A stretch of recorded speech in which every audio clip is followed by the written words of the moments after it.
travel west and what does he say? I'm on a Mexican radio. I'm on a Mexican world radio.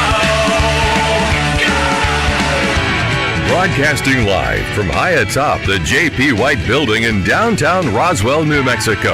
It's Mornings with Mike Winters on 106.5 Roswell's Talk FM. Is that what I sound like when I talk? Now, here's your host, Mike Winters. And good morning, one and all. Welcome to Mornings with Mike Winters. I am he. That would be me, Mike Winters. Happy Friday. We made it. It is Friday. It's a fine Friday. It's a little cooler today. It's a little windy. A bit chill. But it is Friday nonetheless. Don't pay attention to my video for those watching the video. Roy's not here yet, so I got it going, but I hadn't changed. Are we streaming already? We are streaming. Okay. Yes, but I didn't change the placard to show the correct temp. So that one's slightly warmer than what it's supposed to be for us watching. When Roy gets here, he'll figure it out. I'm guessing he's at MCD's right now getting... Did he talk to you? No, I'm just assuming. Okay. I'm just assuming he's busy obtaining that bag. Oh, I did not get that. It's okay. So, as I say, he's on a major bag alert. He's trying to get that bag. just give him the bag. But happy Friday. We made it. Welcome to it. Yeah, buddy. Hope your day is going awesome. Of course, my wife did make a statement yesterday. Spring break's almost over. And I was like, well, you got 3 days left. I can imagine that the sounds coming out of her side of the bed first thing in the morning are getting different as the week has rolled on. It goes from to Well, I think it was, yesterday she got up early and came in with us because she wanted to be here for the Nathaniel Tavares interview, which if you missed it, we had a great conversation. Pretty much the 7 and 8 o'clock hours with Nathaniel and Superintendent Brian Luck. Sheriff Mike Harrington joined us for part of the conversation as well. Had a great conversation. I highly recommend you go back to ksvptv.com. Give that one a check out if you didn't get a chance. Yeah. So, another one you'll want to check out. I'm not going to replay it today because I did it slightly earlier in this week, but I had the folks from Golden Gloves Boxing on. Tonight, it all gets underway. Tonight, and officially 11 hours, 51 minutes, and 27 seconds. Dang, the countdown. Yeah. Well, I'm happen to be on the ksvptv.com page right now. Nice. Where I'm looking at the New Mexico Golden Gloves Championship Day 1 channel that they'll have, and then Day 2 will be up there. Well, after tonight, and then it'll be up there for the championship Sunday as well too. But yeah, it's 3 full days of boxing happening at the Roswell High Gym. I believe doors open about 6 tonight. I think first bell is at 7, and it should be a whole fun night of amateur boxing action. It's exciting, and it's pretty cool. So the best of the best. I mean, only the best of the best vie for the Golden Gloves. Yeah, and like I said, check out the. I had a great conversation with Ray Baca earlier this week talking about the event, and. Okay, he's OMW. On my way. Yeah! He's... I know the lingo. He's singing Life in a Northern Town. Hey, wum, wum, wum. Hey, wum, wum. Hey, Life in a Northern Town. Gotta finish it. But yeah, no, it's what were we talking about? Golden Gloves. Yeah, Golden Gloves. Fun fact, if you jump in and become a Golden Gloves boxer, you can stand toe-to-toe with the likes of one Tony Danza. Tony Danza is a former Golden Gloves boxer. I remember that, yeah. I remember back in the day. I won't even say he did a couple celebrity boxing things way back when, too. But yeah, him... Mickey Rourke. Mickey Rourke, really? I don't know if he's a Golden Gloves boxer, but I remember him trying his hand at professional boxing. He's definitely not a professional wrestler. That movie, the movie is great. The movie is, but his subsequent promotion of said movie was a little rough. As more of a fan of behind the scenes wrestling than actual wrestling, I would argue The Wrestler is probably one of the best. It is. Yeah, movies at portraying what life of kind of the territory wrestler was like back in the day. Maybe in some cases to this day. I have no idea. I don't. Is territorial wrestling still a thing anywhere? It's funny because now there's it's like now the territories have become different because it's a worldwide perspective. Yeah. So you've got like Japanese strong style versus like Yoshi Pro, which is another kind of Japanese wrestling. There's AAA, but there's also there's a whole other subset in Mexican wrestling. So we have these territories, but they're all these different styles of international wrestling that have sort of like come together because now that we're on this global perspective, we can watch everything everywhere. It's just more of a global spotlight on things. Yeah. So it's kind of it's interesting. You're finding like your Terry Funks are like this dude like El Hiya del Vikingo from AAA who showed up in AEW. He's just puts his body on the line and destroys himself in all kinds of crazy ways. Wow. Yeah. It's fun. I'm glad that they like it. God bless them. But for your entertainment. Indeed. But, I don't know why, but I instantly, when you were talking about that, then you mentioned Tony Danza. All I could think of is the song "Tiny Dancer." Tony Danza, Hold me closer, Tony Danza. That's all I thought about when you said that. All right, let me give you the rundown for today's show. Tony Danza will not be a guest today, unfortunately. Nope. But we do have a fine bevy of content for today's show. We're going to replay an interview this hour. Crystal Noble with the Humane Society joined us. They're closed this week due to spring cleaning and resupplying and things like that. But so we talk about that in the interview, but talk about some of the pets available and some of the things they've got coming up. In the 8 o'clock hour, about 8:15, we're going to have the folks from the Roswell Community Little Theater join us tonight. If you're looking for some fun tonight, they're going to have Mission Improbable happening tonight. If you're a fan of the Whose Line Is It Anyway, that style, it is that event where they're going to have them doing improvisational comedy. The audience throws out ideas and all that good stuff. That's happening tonight. It's a fun night to get out and have a good time. So we'll talk with the folks at the Community Little Theater, talk about Mission Improbable, and a little bit about upcoming events as well. And then we got a busy 9 o'clock hour. I kind of messed up, and I got Sheriff Mike Harrington join us, but Danielle Thompson, the Vet Services, she was going to join us this morning in the 7 o'clock, but she wasn't available. So, and then I realized, I promised the sheriff the 9 too. So we're going to talk with the sheriff, Mike Harrington, and the Chaves County Sheriff here in the 9 o'clock hour. Also, we'll have Danielle Thompson join us. She's with the New Mexico Department of Veteran Services. She's the veterans rep here for our neck of the woods. And she's going to be talking about the Chaves County Veteran Symposium, which is going to be taking place next Thursday, March 30th at the National Guard Armory down on 1 Earl West Cummings Loop there. West Earl Cummings Loop, I should say that correctly. And then, so we'll be talking about all the events and everything that's going to be happening at that. So we got a busy 9 o'clock hour for you, too. Plus, we'll have all of your features that include the news of the local variety, the national variety, along with your business update, your Wall Street business update, all that stuff, and whatever else we can come up with for today's show. Before we do any of that, though, let's go ahead and take a look at that weather. I got more wind and all that on the way. I'm meteorologist Steve Hamilton with your Pecos Valley weather. We'll be getting a lot of sunshine over the weekend, but also gusty wind with those low-pressure systems moving over northern New Mexico and into the Texas Panhandle. Gusts at 40 to 50 miles per hour across our area today. Mid to upper 60s, and it stays sunny. Clear and windy for the overnight hours with upper 30s, and then sunshine for Saturday and Sunday, not as windy, and highs in the 60s. That's your latest forecast. I'm meteorologist Steve Hamilton. Thank you, Steve. Currently, 36 degrees here in Roswell. Humidity is at 57%. Winds currently out of the west at 6 miles per hour. We do have a red flag warning today. That's going to take effect beginning at 10 o'clock this morning, remaining in effect through 8 p.m. this evening. That's because we got wind, and it's the recipe for no moisture. So it is a prime recipe for fire watches. So hence the red flag warning. But mostly sunny today. Expect a high of 66 degrees. Winds will be breezy out of the west, 5 to 15 this morning, picking up 15 to 25, gusting as high as 35 miles per hour later this afternoon. Mostly clear tonight. Expect an overnight low of 39 degrees. Winds will be breezy out of the west, 15 to 25, gusting as high as 35 miles per hour. For you Saturday, sunny tomorrow, highs right around 68. Winds will be out of the northwest at around 15 miles per hour.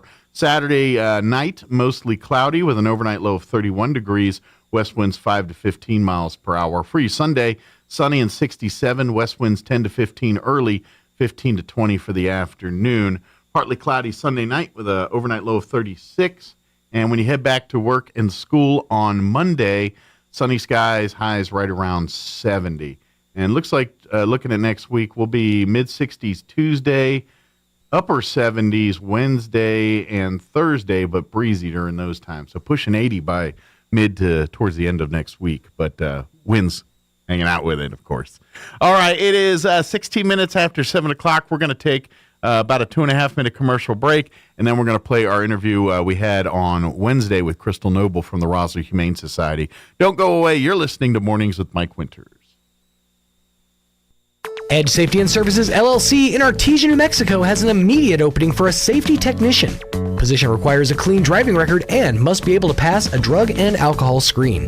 Edge Safety offers great pay with IRA benefits and employer contribution towards health benefits. Please email resumes to edgecoding@yahoo.com or apply in person at 402 West Main Street inside the Edge Safety and Services facility. Edge Safety and Services LLC is an equal opportunity employer. Have you ever tried to plant a thought in someone else's mind? The other day, I really wanted steak for dinner, but my family was leaning toward Mexican food. So I started trying to plant thoughts in their minds. I talked about my favorite restaurants, the selection of meat at the grocery store. I even told a story about a rancher from church who gave us some steaks. It didn't work, but those enchiladas were still delicious. The devil does the same thing to us. He tries to plant thoughts in our minds and then deceives us into believing that we came up with some brilliant idea. The Bible says he's the author of deception. In my own experience, he does a pretty good job. That being said, I need to learn to take every thought captive to the will of God. This requires me to be intentional in not only what I think about, but what I choose to do with the thoughts that enter my mind. Join us this Sunday as we try to figure out how to guard our minds better so that we don't fall prey to the devil's schemes. Join us at the Country Club Road Church of Christ for worship at 10 a.m. on Sunday, located on the corner of Country Club and Washington in Roswell. Martine's Capital Cafe in Roswell offers authentic and highly rated New Mexico food. Explore their amazing menu featuring huevos rancheros or asado with eggs or their green chili stew. And you can't forget their award-winning green chili cheeseburger, all made from scratch using their finest and freshest ingredients. Open for carryout with curbside delivery or limited dine-in. Just call ahead 624-2111. Martine's Capital Cafe, always pleasing the most refined palate. Open Monday through Saturday from 6 a.m. to 8:30 p.m. at 110 West 4th in Roswell. To plant or not to plant? That is the question. Hi, this is Jim Gill from Roswell Seed Company. Our tomato plants and pepper plants are ready to go. If you plant them now, you might have homegrown tomatoes and peppers before anyone else, or the frost might kill them. As Clint Eastwood would say, do you feel lucky? You'll either be the smartest gardener in the county, or you'll get to replant them all over again. I say go for it. You'll get more practice and we'll get more business. This is Jim Gill from Roswell Seed Company, and I apologize to William Shakespeare. If you plug your nose, you can't tell the difference between an apple, potato, and an onion, unless you open your eyes. Here's Mike Winters. And good morning. It is 26 minutes after 9 o'clock. It's one of those days where I like to talk about history and no one else does. And you can see it in the deer in headlights real quick when you start talking about things. Good morning. Good morning. 26 minutes after 9. Crystal Noble with the Roswell Humane Society joining us. Good morning. Good morning. Sorry, we're talking about old movies and I got on a tangent. As I do. I was sharing the beauties of the movie Patton with people. They don't, it's a good movie. Anyway, how's life at the Humane Society It this is morning? good. So all this week, the kennels and the thrift store are closed. Okay. We'll all reopen. Are y'all doing some work down at the... The thrift store is doing spring cleaning and getting some things off and taken down, cleaned, wiped behind. Getting ready for the spring line or summer line or whatever you want to call it. Changing out winter clothes over to spring clothes, swapping out stuff so that way it's all new. Getting seasonal. and getting all the dirt off the walls from all of our breezy days. The dust. Yeah. And then on our side, we're kind of doing the same thing, and then we have got a little bit of plumbing work going on. So it just makes it easier for the plumbers to not have to work around customers. Sure. They can go in and tear up what they got to tear up and fix what they got to fix. So very good. Yes. Yeah, anytime you get with plumbing and then you're like, all right, and they start bringing in jackhammers, you're like, oh, man. Every time you hear you're like, that's money. Yeah, like, there's my floor being tore up to fix a leaky pipe. But yes. But so hopefully next week. We'll be open. We'll reopen on Tuesday, and then the thrift store will reopen on Wednesday. Okay. But in the meantime, you can shop for animals online and kind of look and see all the animals are calling the Humane Society home right now. We do have only a few cats available. Okay. Because we just had to transport. Well, that's good. That's the idea, is to get home to these cats and dogs. And we've had a few that have come in new, but they're not ready on vaccinations yet. Okay. So they're in quarantine. They're still in quarantine, but they're not on the website just yet. Okay. So probably by the end of the week they will be. Yeah. Don't forget, if you are shopping and looking at all the furry friends on the website, if you do see not available next to it, that just means they're in quarantine. It does not mean they've been adopted. If they've been adopted, you won't see them on the website. No. So if you see not available, that they're still looking for a loving home. They're just either waiting on vaccinations or they're puppies or kittens and are not heavy enough yet to be available to be separated from mom or be a part of someone's home yet. And so that's the reason why. So if you do see one of those animals and you're like, oh, I love this one, but it's not available, call, check in, say, hey, what's the status? And they'll keep you updated. There's also a link on there to send us a question. Okay. So you could send so you it can do it right email. through online if you don't want to call. Yeah. Perfect. Or like is this part of the new fancy? If you're scrolling through at midnight, you can hit you don't want to call. us. You can hit contact us, and then it'll ask you a couple of questions, and then it'll send us an email. Cool. And then you'll get back with them in the morning. Yes, sir. Perfect. So great way to do it. That way you don't have to get on the phone. But I know some people get antsy. Just don't do it at midnight. Wait till hours of operation. You'll just get an answering machine. Yeah. Well, yeah, they're closed this week. I imagine you're diddy bopping around, but you're not exactly, answering phones and doing public stuff.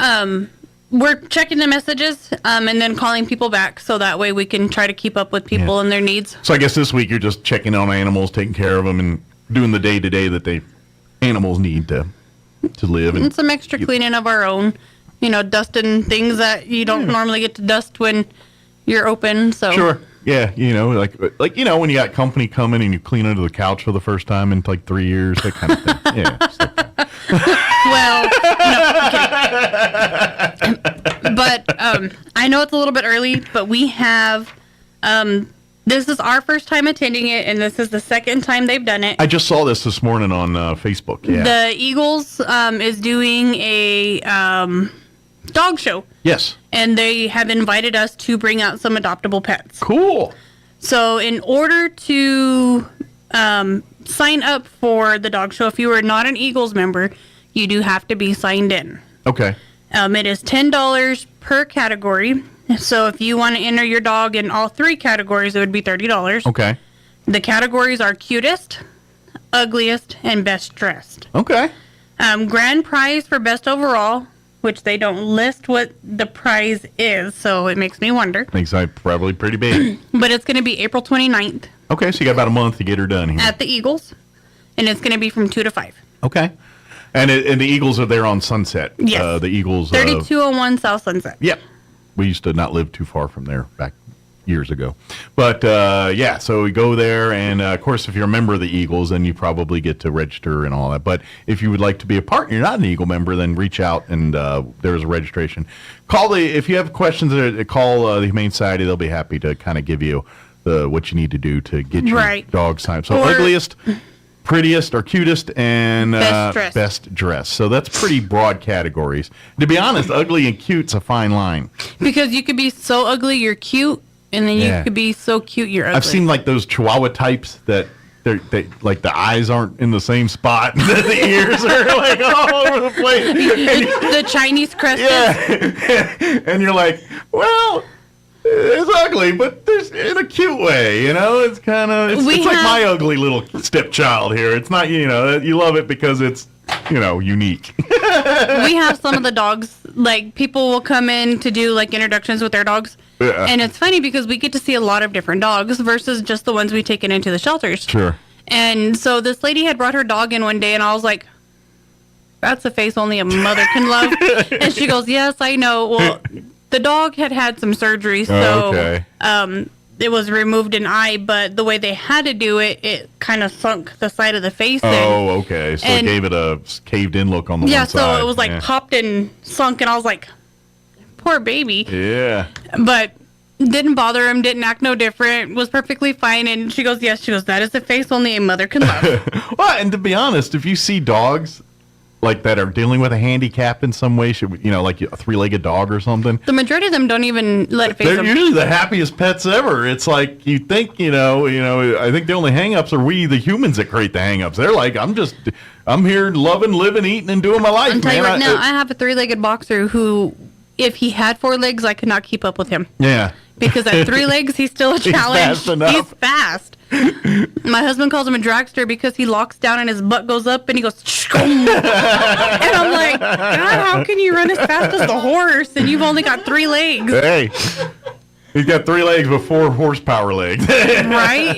4-leg horsepower. Him and the horse race each other up and down the line. That's and cool. I'm like, how are you keeping up with the horse? See, that's awesome. To me, that's a story, and despite life's just because they have a disability or we'll call it a handicap, they've got a slight handicap. That does not mean that they are incapable of being great pets, nor does that mean they're incapable of performing the same as others. Nor is that deficiency defining that dog's life. That dog's just living the dog's life same as it would whether it had 4 legs or 3, and sounds like not missing a beat here. No. So that's, like I said, if he had all 4 legs, I probably would not be able to keep up with them. Yeah, I think that's a lesson we humans need to kind of take in sometimes. Well, we have a 3-legged dog at the shelter. Her name is Ari, and it's her back leg that has been amputated. Okay. When we had got her, the lady. And that might be a little trickier because that's probably when they push off more than the fronts. But I don't know. I'm just guessing. She can still get it. Yeah. Yeah, she's very active, loves to go on walks. We have a couple of volunteers that come throughout the week and walk dogs, and she's one of them that will come back still as active as she left. Cool. She's super sweet. She loves everybody. She loves new things. She loves to go on walks. And you really can't tell she's missing a leg until you actually there's nothing there. We're missing some parts here. Yeah. I didn't receive all of the parts in the box. Yeah. But she's sweet. She's lovable. She's friendly. And of course, maybe that's just because they went through what they went through and they got some loving human. You know what I mean? And the lady that had to release her, they don't take it for granted. Man. No, the lady that had to release her had actually adopted her from a shelter in Lubbock, and her leg had already been amputated prior to her adopting her. Okay. So she wasn't for sure of the full story. Sure. And then the lady came into some medical issues that she wasn't able to take her with because she was having to relocate to a closer cancer treatment facility. You almost wonder a dog like that, whether it was found on the side of the road, damaged by maybe got in a fight with another animal or something, or hit by a car.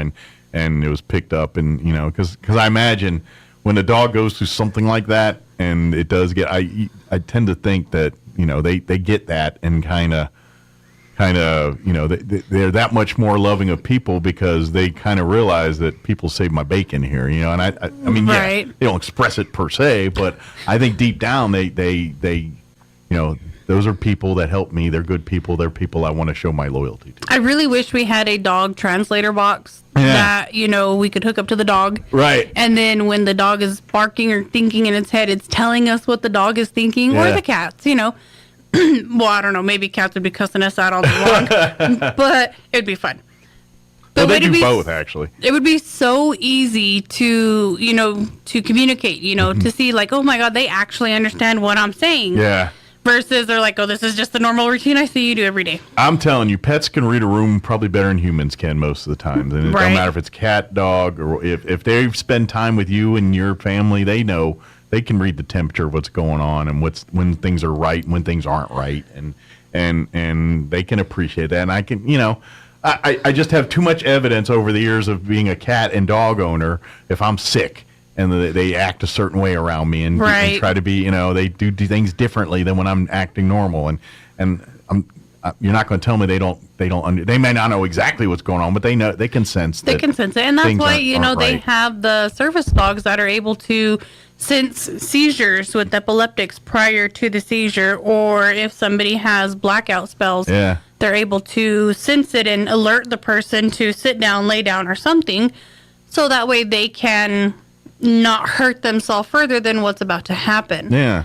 And it's pretty amazing. a human can't sense that in another human 10 minutes prior. Yeah. But maybe a dog, give off a smell or something. I don't know. But. Yeah, and like we always say, like, animals react differently to people with certain mental states. Mm-hmm. You have people that have certain disabilities that animals just react 100% different to. And then there's some animals that, can respond to anything just fine and not have a problem. But when you have somebody who has a medical issue and that animal's alerting on it, that means that animal is so in tune with that person that they've imprinted on them. That's pretty cool, actually. I love that that's that I will say bond. that my dogs already know if I've had a super bad day at work. They can tell. Because when I get home and taking them outside to go to the bathroom, I don't get tail whipped by the Great Dane. And the boxer doesn't try to trip me. He's like, all right, we're just going to go outside. Today's not the day for shenanigans, all right. And then they'll go do their business, and then they'll come inside, and then they'll both pile on top of me. And I'm like, I cannot breathe with 200 pounds of y'all on me. All right, we're gonna put the love back in you. Yeah, they're just like, smash, Mom. Yeah. Well, cats do that to Kim. They'll get up, and she'll get one like laying right here. Like right in her, right there. When you have a Great Dane that thinks he should sit on your chest, that's a whole new story of a lap dog. Yeah. Yeah. I love when big dogs think they're lap dogs, except for when the paw hits. I don't know how many times I've taken a paw to the groin because of a big My dog. husband has recently suffered some traumatic injury. Yeah, that is not. I don't know if I have the picture. Cat's not much better. It's not. I've had a few of those of leaping off the lap and using my body parts as a launching point was not comfortable. But anyway, yeah. So please, if you're looking to adopt, look. Don't forget those ones that generally get walked by too sometimes. Some of those cages that maybe it is a dog or a cat that's dealing with some other issues. And let's face it, people they walk right by that one. Then keep, visit it. You might just see you're the best friend you ever had sitting right there next to you, but you won't look at it because it's got 3 legs or it's got a missing eye or something. We have people, and I love when people come and ask us if we have a more shy or more reserved animal, because that's the animal that they're looking for. Because they want to watch that animal bloom and develop into their household. Gotcha. Give it a life where it can feel free to open up. Right. And when you put the time, the commitment, and the effort into helping that animal develop and bloom into a beautiful being. It shows that you have love for animals. Absolutely. And knowing that you sought out looking for that specific type of animal, an animal that's not happy-go-lucky and not running all over the place, one that's kind of like, I don't know about all this. You want to earn that animal's trust. You want to put the time and effort into that animal. And not everybody has the time to do that, but the people that do come forth and that's what they look at, we really appreciate that, because we do get so many of them in the shelters that just don't understand why they're there. They don't adapt very well. They're not mean or aggressive. They're just not at the front of the kennel trying to get everybody's attention. Sure. Yeah, they're in an uncomfortable environment, and they're not going to act comfortable in that environment. No. And but you'll also find the people that do that also find that they probably just acquired a friend that will go through a wall for them. You know what I mean? It's because the Kool-Aid man running through the wall for you. What tends to happen with some of those dogs or cats is they get that one human loyalty thing, and they will do anything. And now, granted, they get extreme with that one, and it's like, pet me here, this way, and that.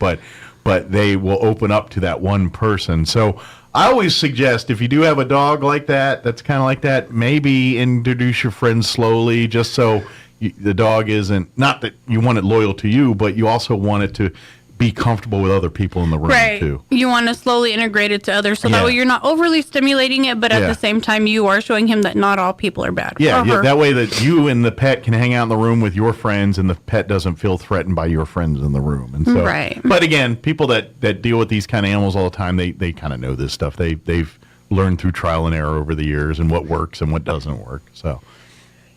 But it's we one also, of the things, but ask too if you want those and you're thinking, hey, and if you talk to Crystal or any of the folks there at the Humane Society, all of them are pet lovers. All of them will give you some advice on how to deal with some of that stuff. Yeah, we have a couple that have been there quite a while. It's their brother and sister.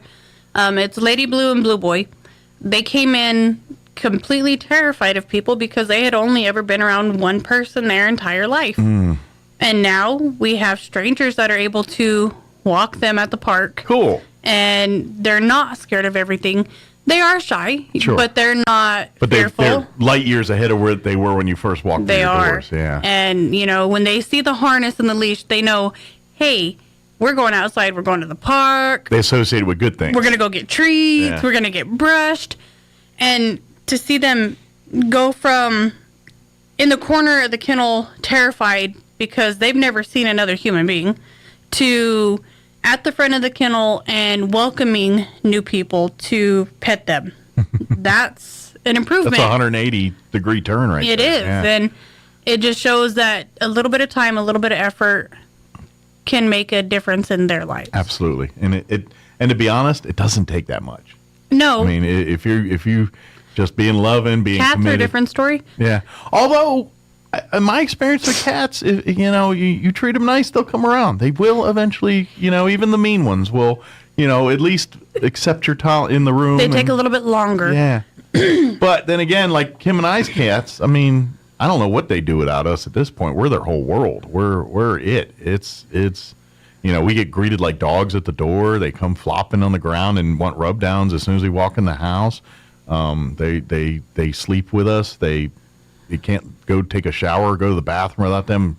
They're banging on the door. Yeah, they literally bang on the door yelling at you to let them in. Yeah. We have a small bathroom, and all three dogs are like, hey, you're going to go pee. I'm going too. And I'm like, there's no room for me and y'all. Like one of our cats, if I'll leave the door open on the shower, like if I take a shower a lot now, just so the cat can come in, and she'll go. I have the two curtains between the shower. She'll go right between those curtains and sit and hang out with me and watch and take a shower. I'll go and put my hand up to the thing, and she'll bump her head on it and want to be blubbed on, and it's and she just hangs out there. Like the other day, her tail got wet because it kind of dipped down below the curtain, the shower curtain, and and then I moved, and the water from the shower hit her tail, and I saw her. I was like, sorry, but I mean, she's like, and then she licks the wall afterwards, but that's another thing. But yeah, but that's our life now, and those I couldn't imagine our life being different, without that, so it's a cool thing, come adopt pets. When Mike and I met, and he was coming over to my apartment, I had a cat, and she wasn't very social. I was just her social circle. And she was one of those one cat people. Yeah. And when Mike moved in, it took her 2 months to accept Mike as my mom part of had the a cat circle. that we used to call Church from Pet Cemetery. Yeah. The only person that cat liked was my mom. You couldn't touch her. I have scars from that cat still to this day. She was my mom's guard cat. If I went to give my mom a hug or anything before leaving the house, she would attack whoever was near my mom. Wow. Yeah. Yeah, Lucy and I went a few rounds for a while there, but then we came to be good friends after that. Yeah. She even towards after a while, she was sleeping with me. She was doing all the things she did with most of the things she did with Kim, not all of them, but she the was horrible, most scariest part of my life was my mom had to go out of town. So I'm stuck taking care of the cat. And I'm sleeping, and the cat's asleep on the pillow next to me, and I turn and I look, and I'm like, I'm going to die because her claws are like right here by my face. Yeah. And she makes eye contact with me, and she just gives this low, deep growl. So I close my eyes, and I turn back, and I'm like, I'm going to die. But your mom's not here. I'm your only food source for the next few days. You better keep me alive. Yeah. She was, her real name was Nike, but we all called her Church because the only person she ever loved was my mom. And that cat was like 19 years old, and I'm still a part of this cat's life at 19 years of her life, and she still hates me. At 19, they're very set in their ways. So you ain't teaching that cat new tricks at 19. Kitten came into our life at this size. Yeah. Oh yeah, very set in the ways. So that makes sense why, if it went that long with pretty much your mom is its sole, provider. I could see why it was. But there was other people that lived in the house with my mom. Yeah, but they didn't. She still hated everybody. But they are not the ones that probably fed her, groomed her, or you know what I mean? When they get who's the one that puts the food in the bowl, who's the one that puts the water, who cleans the litter box out. They knew who she belonged to. Yeah. Cats are, you've got to earn their trust a whole lot differently than you do dogs. But I'm telling you, our two, they almost got dog-like traits in some of the things. And some cats do. We have a couple of cats there that roll over and they play fetch. Yeah. We'll throw one of the toys and they'll run and get it and bring it back to you. Yeah, they won't bring it back, but they'll go chase them. They'll go to it when we. Yeah, a lot of fake mice laying around that they like to attack, and once in a while they get. Is it like a trophy? Yeah, and so I'll hear usually Hannah more than the other one, but make that weird. Yeah, they'll pick up the mouse and walk around the house going. Yeah. And I don't know if she's depressed or happy that she caught a mouse and trying to tell everybody. I'm not sure what's going on there. I just look at Hannah, what's up? And she kind of drops and looks at me like, what? Yeah. Yeah. But if you're looking to add some love to your home, please. Like stories, this week, because it makes your workday better when you go to work and tell people, what my dog or cat did last night. Yeah.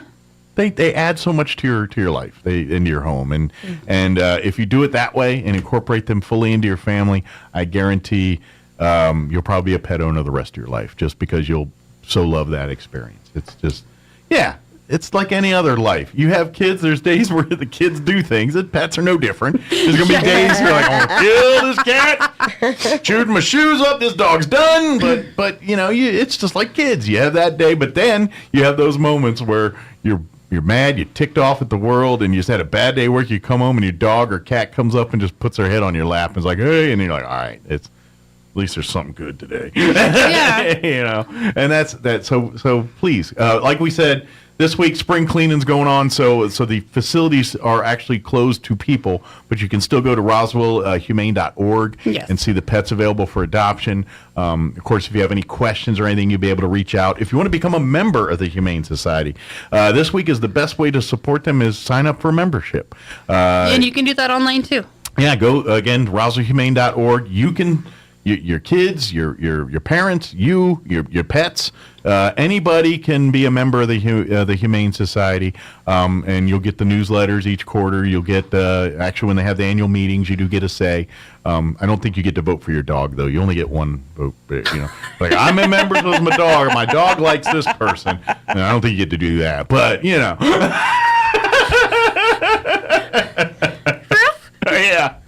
my pet rock is voting for this so on the board. But what sound does a pet rock make? I guess it depends how hard you throw it.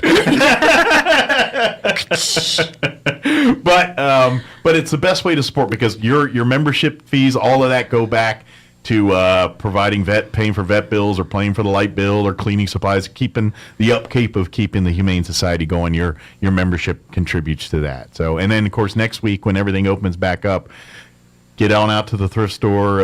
Was it Wednesday mornings? Wednesday morning at 10. That's when the new stuff gets out there. Make sure you shop and support. And, of course, if you've got things to donate. This week, like I said, they're cleaning, but maybe put a voicemail in and say, hey, I got a bed. Get a hold of me later if you got room for it, and they'll talk. And I know Camilla's already scheduling out for pickups. Okay. They're trying to get some room cleared so that way we can actually put some more bigger furniture in there. Nice. So, but if you do have some items like that, this week, call ahead for everything this week. But Please. But if it's smaller stuff, you can usually drop it off. But if it's like furniture or something bulky, something that's going to require space, you might want to call and make arrangements and make sure. Because not that they don't want it, but there's only X amount of room to store things. And if it's an item that may sit there for a while, it may just not be the best time to have it in the storage until. But they say, hey, can you hold on to it for a month? And a month from now, summer, we'll have room for it. And we want to make sure that it's a safe shopping environment. Exactly. That there's no trip hazards. Yeah, you don't want it to become like your garage. Walking on your tiptoes sideways. Hey, there's a path from here to the door. That's all you need. We don't want that either. No. So, but call ahead and give out the phone numbers for the Humane Society, the actual thrift store, and for the For the shelter. thrift store is 575-623-9210. And for the kennels is 575-622-8950. And now is the time if you want to sign up for the Eagles pet show. I believe all of the registries are going to go directly through the Eagles. Okay. If you call down there, talk to Diana Udi. Okay. She'll be able to give you all the information for the registration. I don't have the phone number on here, but I can get it. Okay. And of course, if you are a Facebook user, like and follow the Roswell Humane Society. Yes, on and Facebook. the thrift store has their own page too. Good deal. So follow them both. And by the way, you'll find the info for this event on the Humane Society's Facebook page too. So if you're trying to you want a visual to see what we're talking about, go to the Humane Society's Facebook page or the Eagles Facebook page. It's both there. I'm going to send this to you. We now have a QR code. Oh, good. High tech. Yeah. Scanning in the 2020s now. Check you out. Right? They're like, you want a QR code? I was like, heck yeah. Yeah. I'll take 2. So there is a QR code if you are tech enough to do that. If not, ask your grandkids. They'll help you out with that. But they'll bring up a little thing on your phone, and then you scan it like a barcode, and next thing you know, all your information pops up on your screen, and then you can fill out and register. So the majority of the phones nowadays, you just open your camera and then set it over the QR code, and it automatically pops up and says, do you want to open? And you say yes. I always like when TV commercials do it, and if you try to, you're like, oh, let me get my phone real quick, and you're like, stay on the screen. Oh, I missed it. Have to catch the next one. But, you see so that that more is and the more. QR code for the thrift store's Facebook page. Perfect. I got it right here. All right. Now you know what? I will give this to Roy, who will put it on the video stream so you can, so if you're watching this interview and you go back later, just go into the comment section, and we'll have the QR code there. So I'll make sure Roy does that. So perfect. Good deal. And like I said, no going to the thrift store or the Humane Society shelter this week. It's all closed for spring cleaning. We'll return to normal, regular scheduled hours next week. Yes. And which is normally, like I said, Wednesday through Saturday for the thrift store. And then the shelter. What's the shelter hours? Tuesday through Saturday, 10 to 12 and 1 to 4:30. Very good. And come on by. And like I said, but if you want to do little animal perusing and see the furry friends that are calling the Humane Society home, RoswellHumane.org. You can see every one of them, including the ones in quarantine. And of course, if you fall in love with one of those, shoot an email. There will be contact us next to each one. Do that, fill it out, and as soon as humanly possible, someone will get you information. And we said it every time, but Crystal and the staff want this kind of, especially for the quarantine stuff, because if you're making the effort to reach out and find out about this pet and keep checking in, I mean, don't harass them, because no one wants that. But if you're every week checking in or every couple days checking in on one of these pets, that's a clear indicator that you really want this pet to be a part of your home.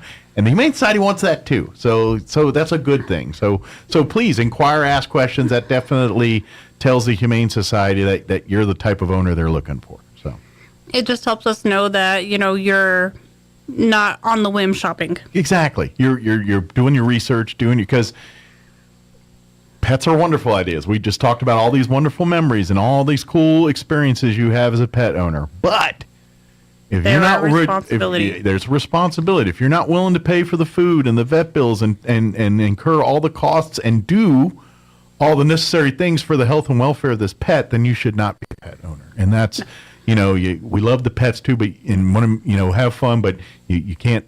Dogs aren't meant to be hanging out outside all the time. Cats certainly, and you can't just let them run loose. Even I know some people live out in the country and they live on ranches, and that's a little different. But most of us don't. We live in neighborhoods and all that, and you can't do that with a dog in the neighborhood. So that's what the Humane Society just wanted to prevent from happening. We do. So good deal. Did we miss anything? I don't think so. Good deal. Well, as always, I'll see you next week. Yeah, I'll talking see you on about Monday. The bees again. But but please, and then don't forget, April 29th is the Eagles 3187 pet contest, and also Adoption Day with the Humane Society. It's all going to be at the Eagles Lodge there on Sunset, 3201 South Sunset.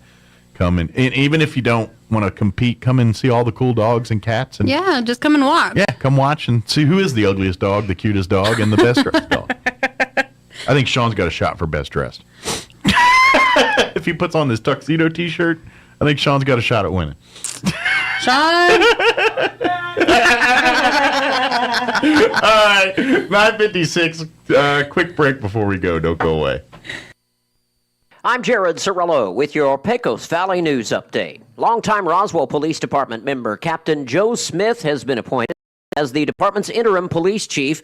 Mayor Tim Jennings naming Smith to serve in RPD's top law enforcement commission position while the city conducts a search for its next leader to replace Phil Smith, who is no relation to Joe Smith. Phil Smith left RPD last month for a police chief position elsewhere. Joe Smith begins work as the interim chief today. Smith has more than 29 years with RPD. He began his career as a police officer in 1992 and worked as a patrol officer, field training officer, detective, and sergeant before leaving for Albuquerque. In 2008, Smith returned to Roswell as a patrol officer and worked back up through the ranks to become captain over investigations. Chavez County authorities are investigating the discovery of human remains at the Bottomless Lakes turnoff on 380 East. Sheriff Mike Harrington said in a Facebook post that the victim appears to be a female and very few details are known. If you know anything, you are asked to call the Chavez County Sheriff's Office. You're up to date. I'm Jared Cirillo. The CEO of TikTok was hit with some tough questions yesterday in Congress, but the entire event was a complete sham and a disservice to all Americans. I'm Kim Commando, brought to you by ExpressVPN. Secure your online data and get an extra 3 months free at expressvpn.com/Kim. TikTok CEO Shu Chu appeared both knowledgeable and cool under fire. He actually did a better job before Congress than Mark Zuckerberg, and he stuck to the lie that TikTok is working hard to protect Americans' data and our children. But even if TikTok is banned, its owners, ByteDance and Beijing, operates at least 2 other widely downloaded programs used here. CapCut is a video editing software. Lark is a collaboration app. Both spy and report back to ByteDance, which turns over all its data to Communist China. As usual, Congress came ill-prepared and failed to ask about any of this. Look, it's not just TikTok. Every ByteDance product should be banned in America. And be sure to get my daily longer podcast, Kim Commando, today. Do you want to know what's trending now? You can defer payments of a full NetSuite implementation for 6 months. That's right, no payments and no interest for 6 months. This is a big deal. NetSuite by Oracle has never made an offer like this in its 22 years as the leading cloud financial system. 33,000 companies have already upgraded to NetSuite, getting visibility and control over their financials, inventory, HR, e-commerce, and more. NetSuite has everything you need to reduce manual processes, boost efficiency, build forecasts, and increase productivity across every department. In fact, almost 90% of finance leaders agree that NetSuite helps them reduce manual data entry time. So whether your business generates millions or hundreds of millions of dollars, take advantage of this special financing offer of no payments or interest for 6 months today. Visit netsuite.com/Kim. That's netsuite.com/Kim for no payments or interest for 6 months. That's netsuite.com/Kim. netsuite.com/Kim. I'm meteorologist Steve Hamilton with your Pecos Valley weather. We'll be getting a lot of sunshine over the weekend, but also gusty wind with those low pressure systems moving over northern New Mexico and into the Texas Panhandle. Gusts at 40 to 50 miles per hour across our area today. Mid to upper 60s, and it stays sunny. Clear and windy for the overnight hours with upper 30s, and then sunshine for Saturday and Sunday. Not as windy and highs in the 60s. That's your latest forecast. I'm meteorologist Steve Hamilton. It's time for the Chavez County Sports Report. Lots of tournament action going on yesterday in baseball. It was Goddard playing up at the Sal Puentes tournament. It is in Rio Rancho. It's an annual thing. And Rio Rancho was the host school, and they played Goddard, defeating the Rockets by a score of 12-4. Rio Rancho is now 11-1-2 on the season. Goddard, meanwhile, is 6-3. Goddard today takes on Albuquerque Academy. That starts at 1:30 in the afternoon. The NMMI tournament's going on yesterday in Roswell, and the host Colts took care of business against Tularosa, moving to 6-1 on the season with a 14-1 victory. Nicholas Barcenas 3-for-4 with 3 RBIs, and Roman Fox 1-for-4 with 5 RBIs. I'd like to see how that went down. Dexter, meanwhile, defeated Hatch Valley 9-6. The Sports Report brought to you by DSI. Call DSI for all your office technology needs. I'm Eric Butler at Roswell Roswell Talk FM 106.5. With the Wall Street Business Report, I'm Bill Alexander. Leaders of the Senate's Banking Committee on Thursday warned former chief executive officers at the failed Silicon Valley Bank and Signature Bank that they expect them to testify before the panel, saying in a letter to each, "You must answer for the bank's downfall." The committee is examining the events leading up to the closures of the banks. Walmart is set to lay off hundreds of workers in its e-commerce fulfillment center. Workers at the warehouses in New Jersey, Texas, California, Florida, and Pennsylvania were given 90 days to find jobs at other company locations. The layoffs come as Walmart has increasingly touted warehouse automation, including its next-generation fulfillment center. The Bank of England extended its battle against inflation Thursday, announcing an 11th consecutive interest rate increase, despite concerns about the economic fallout from troubles in the global financial market. For the Wall Street Business Report, I'm Bill Alexander in Washington. Your destination for health is closer than you think. You don't have to drive hours for personalized care. You can get high-quality health care right here, close to home, at Artesia General Hospital. From hip, knee, and shoulder replacements to sports injuries, general surgery, pain management, and wound care, our providers will help you get back to doing the things you love right here in Southeast New Mexico. Artesia General Hospital is here for you when you need us. To learn more about some of our key service lines, visit artesiageneral.com/closer. Have you ever tried to plant a thought in someone else's mind? The other day, I really wanted steak for dinner, but my family was leaning toward Mexican food. So I started trying to plant thoughts in their minds. I talked about my favorite restaurants, the selection of meat at the grocery store. I even told a story about a rancher from church who gave us some steaks. It didn't work, but those enchiladas were still delicious. The devil does the same thing to us. He tries to plant thoughts in our minds and then deceives us into believing that we came up with some brilliant idea. The Bible says he's the author of deception. In my own experience, he does a pretty good job. That being said, I need to learn to take every thought captive to the will of God. This requires me to be intentional in not only what I think about, but what I choose to do with the thoughts that enter my mind. Join us this Sunday as we try to figure out how to guard our minds better so that we don't fall prey to the devil's schemes.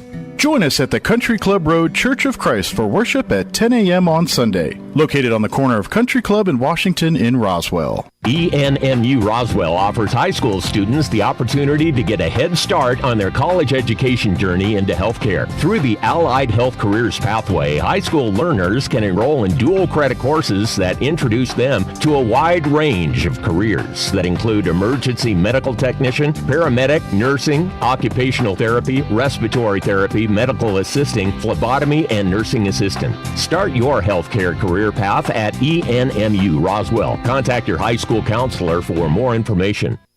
You can't hunt camels in Arizona, but you can buy them. They go for about $10 a pack. Here's Mike Winters. Hey, good morning. It is 7:58. Stay tuned next hour, about 8:15. We're going to have the folks from the Roswell Community Little Theater join us.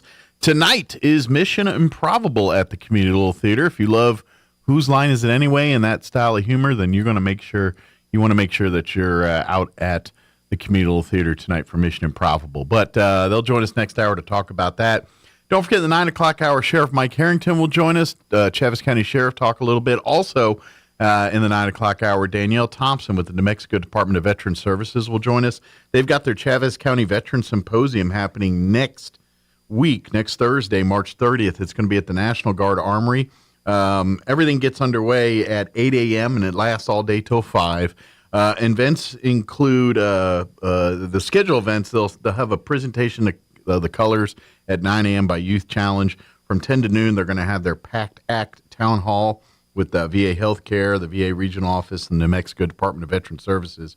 At noon, the New Mexico Military Institute Gauss Rifle Team will do a performance, and then they're going to have a survival benefits presentation at 1 o'clock. But all-day services include Veterans Property and Tax Exemption Waiver Clinic, Claims Clinic hosted by the DAV, the VA Regional Office, and the New Mexico Department of Veteran Services, Goodwill Industries, local Chaves County veteran organizations will be on hand, Veterans Health Services and the Vet Center, Women's Veteran Programs, VA Home Loan Issues, Senior Services, and more, all that. But Danielle will join us 9 o'clock hour to tell us more about it, along with the sheriff separately, but in the same time slot there. So that's coming up. It is closing in on 8 o'clock. Town Hall News is up next. We'll be back on the other side of news. Don't go away. You're listening to 106.5 Roswell's Talk FM, KEND, Roswell, New Mexico. We'll be back. News this hour from townhall.com. I'm Rich Thomason. They're described as precision airstrikes. The Pentagon says the U.S. strikes hit targets in Syria linked to Iran's Revolutionary Guard. It's said to be retaliation for earlier drone attacks that killed a U.S. contractor in Syria, wounded a second contractor, and wounded 5 American service members. The Pentagon's $842 billion budget request is said to be too small by critics who say it shows how misguided Biden's spending priorities are. The president is in Canada. This is day 2 of his visit to that country, and his agenda is full. After meeting with Prime Minister Trudeau, the president will address the Canadian Parliament. Canada is a major U.S. trading partner and defense ally. Key points on the agenda will be continued support for Ukraine and modernizing the North American Aerospace Defense Command, or NORAD, following the recent Chinese spy balloon incident. White House correspondent Greg Clugston. Utah among states taking the lead in attempts to protect kids from the negative effects of social media. Republican Governor Spencer Cox signed a pair of measures that aim to limit when and where children can use social media and stop companies from luring kids to their sites. The law requires companies to give parents access to their children's accounts, puts a curfew on social media use from 10:30 p.m. to 6:30 a.m., as well as age verification for all Utah residents who want to use social media. Correspondent Lisa Dwyer says a handful of other Republican-led states have similar bills in the works. TikTok CEO says his company is being unfairly singled out amid concern it's too cozy with China's communist regime. On Wall Street, the Dow down 141 points. The Nasdaq is off 43 points. More on these stories at townhall.com. Everybody wants cheap airfare, but where do you find it? You call low-cost airlines. Their prices are direct from the airlines, and they're so low you can't find these fares published anywhere. They specialize in cheap flights, discount hotel rooms, cheap car rental rates, and great package deals anywhere around the world. Wherever you want to go, they can help you get there cheaply and with a best price guarantee. If you want the lowest prices on your airline tickets or other travel services, call now. That's right, call. That's the only way to get these rates. Experts are standing by 24/7 to get you the cheapest airfare and hotel rates available. So don't wait. Call right now for the lowest travel prices anywhere and for great last-minute travel deals too. Call 866-755-5300. That's 866-755-5300. Again, that's 866-755-5300. Call us right now. Urban labor unions calling on thousands of transport workers across the country to strike come Monday. The one-day transport strike is expected to bring widespread disruption to planes, trains and local transit. The announced strikes come as employees in many sectors have been seeking hefty raises to reflect persistently high inflation. Germany's annual inflation rate in February was 8.7%. One union, EBG, is calling for 230,000 workers at Germany's main railway operator Deutsche Bahn to go on strike. Deutsche Bahn's head of personnel called the EBG strike announcement completely excessive, unnecessary and disproportionate. I'm Karen Chamas. Western military analysts are skeptical of a claim by North Korea. Pyongyang says it has tested a nuclear-capable underwater drone designed to generate a gigantic radioactive tsunami that would destroy naval strike groups and ports. Townhall.com. The idea of using firing squads for the execution of death row inmates is making a comeback. Idaho lawmakers passed a bill this week seeking to add the state to the list of those authorizing firing squads. Currently, that's Mississippi, Utah, Oklahoma, and South Carolina. Renewed interest comes in part as states scramble for alternatives to lethal injection after pharmaceuticals barred the use of their drugs. Some say firing squads are less cruel and painful than lethal injection and less likely to be botched. Rhonda Rockstra reporting. Radioactive water has leaked for a second time from a nuclear plant near Minneapolis. The plant will be shut down for repairs, its owner insisting there's no danger to the public. Xcel Energy says a leak of what is believed to be hundreds of gallons of water containing tritium discovered this week from a temporary fix at the plant where 400,000 gallons of water also leaked in November. More on these stories at townhall.com.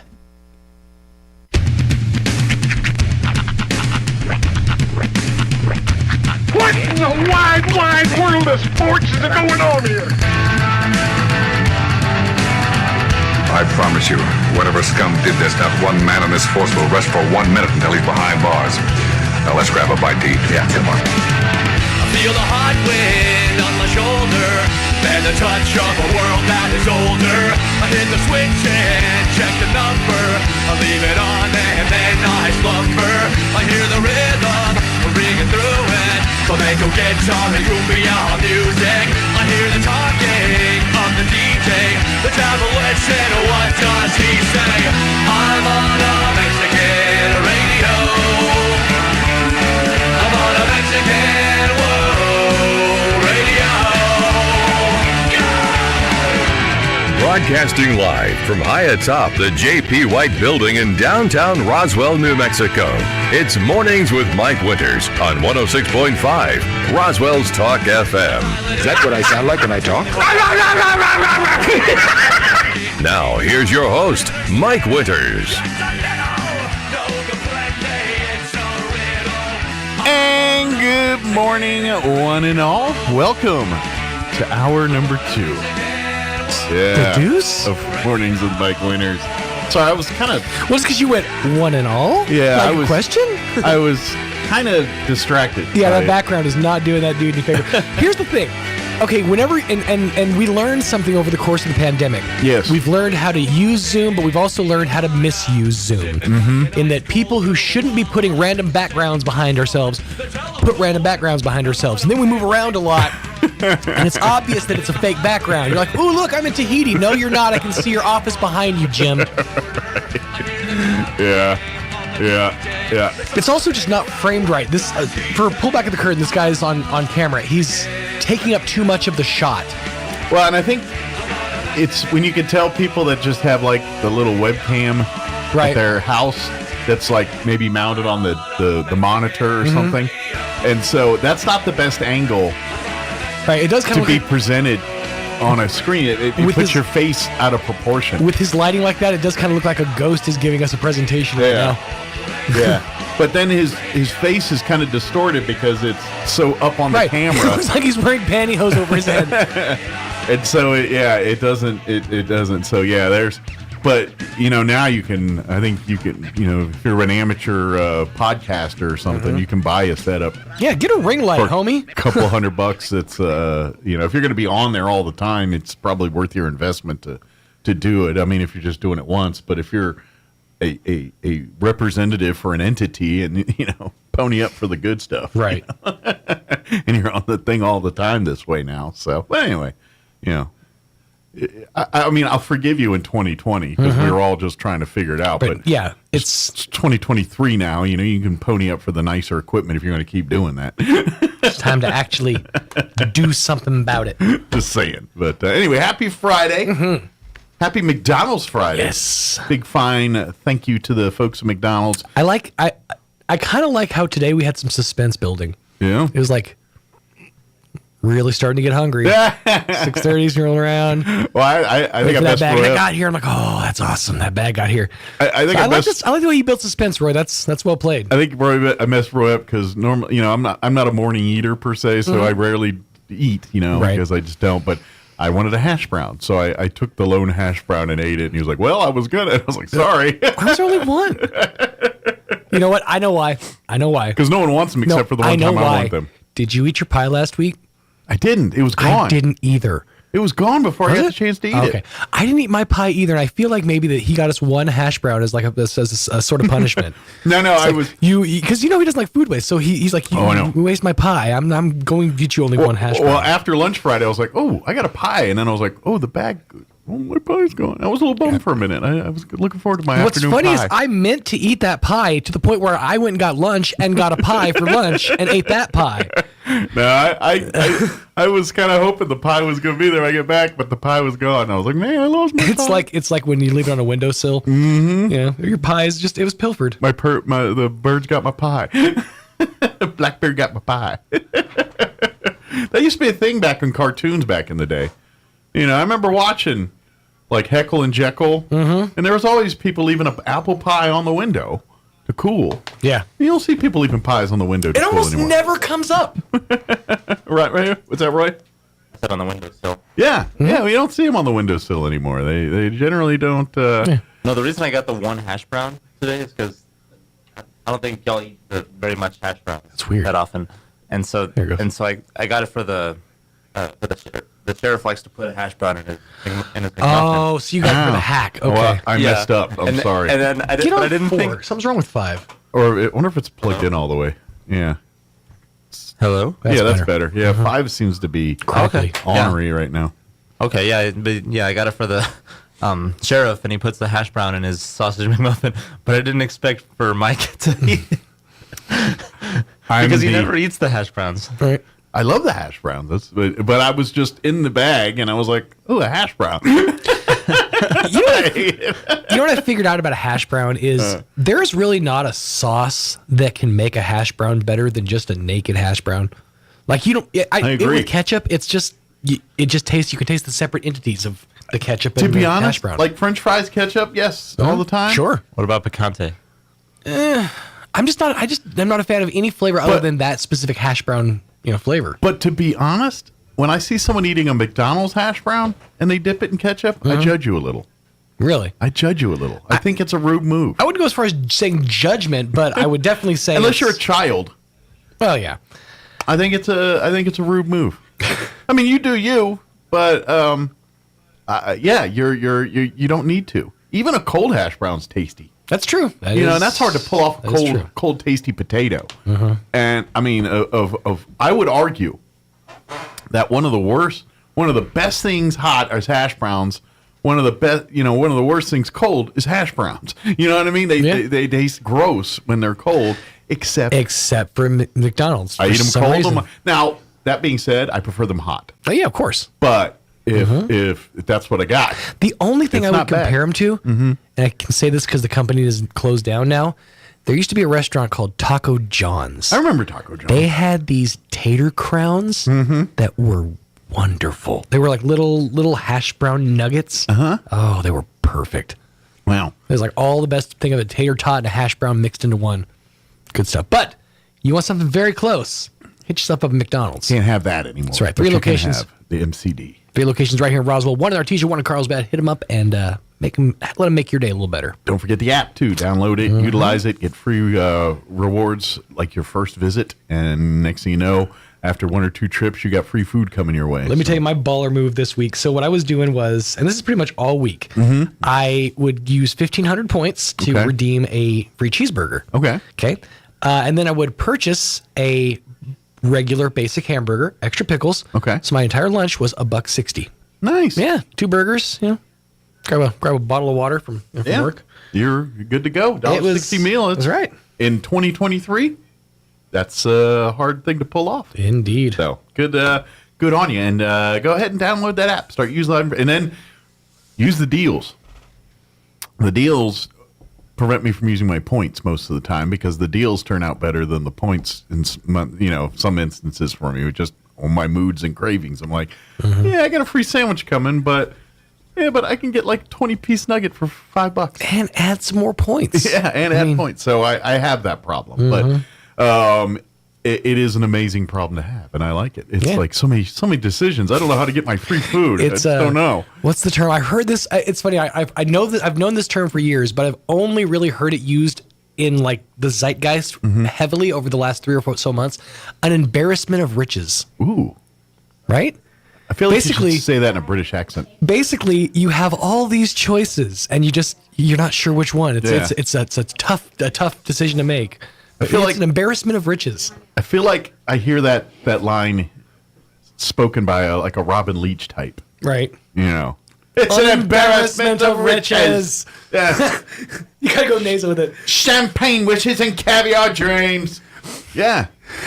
See, Robin Leach used to do this show called Lifestyles of the Rich and Famous way, way back in like the 70s, 80s. And so he was an iconic, like he was the official voice of things sophisticated pretty much in the 70s and 80s. Is Robin Leach still with us? He's passed away, I think he's passed. I think he's passed away, too. But Dateline, Irvine, California.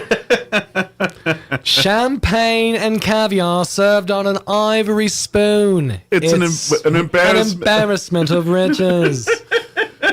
Yeah, I love Robin Leach. Exactly, yeah. And everybody had their Robin Leach impression, too. Oh, yeah, we all had one. You know, it was our go-to. Yeah, he passed away in 2018. Wow, that's not that long ago. 5 years? Yeah, that's a good How run. old was he? When was he born? Is he? He was born in 41. So 41. 71, 81, 91, 2001, 2011. He was like 77. Okay. 78. He wasn't that young. No. Or that old. Okay. He was such a iconic person growing up for me. Like, I just feel like he was older than that. Right. He was like Dick Clark or Casey Kasem. He was like 80. Yeah. But he was 30, right? And they just stayed that age. You know, the whole world's oldest teenager thing only applies because Dick Clark started looking really old at a young age. Yeah, and then he just kept that look. And then you couldn't tell for like 50 years. Right. Like, Dick Clark is ageless. Right.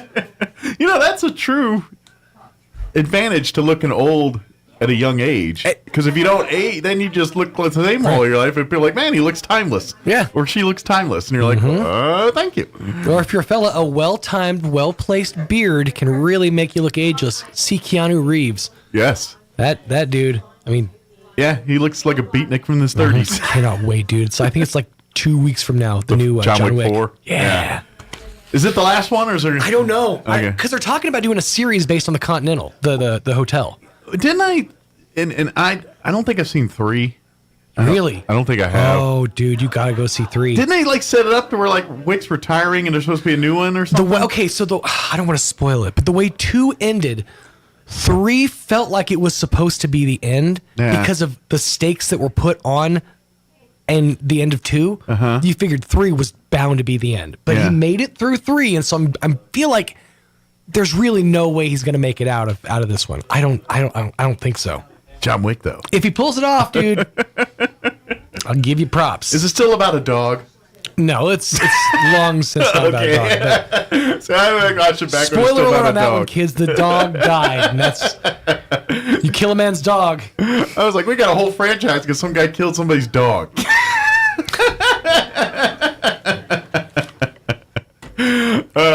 We have the folks from the Roswell Communal Theater scheduled to join us here just a bit. I think I hear Alethea in the other room right now.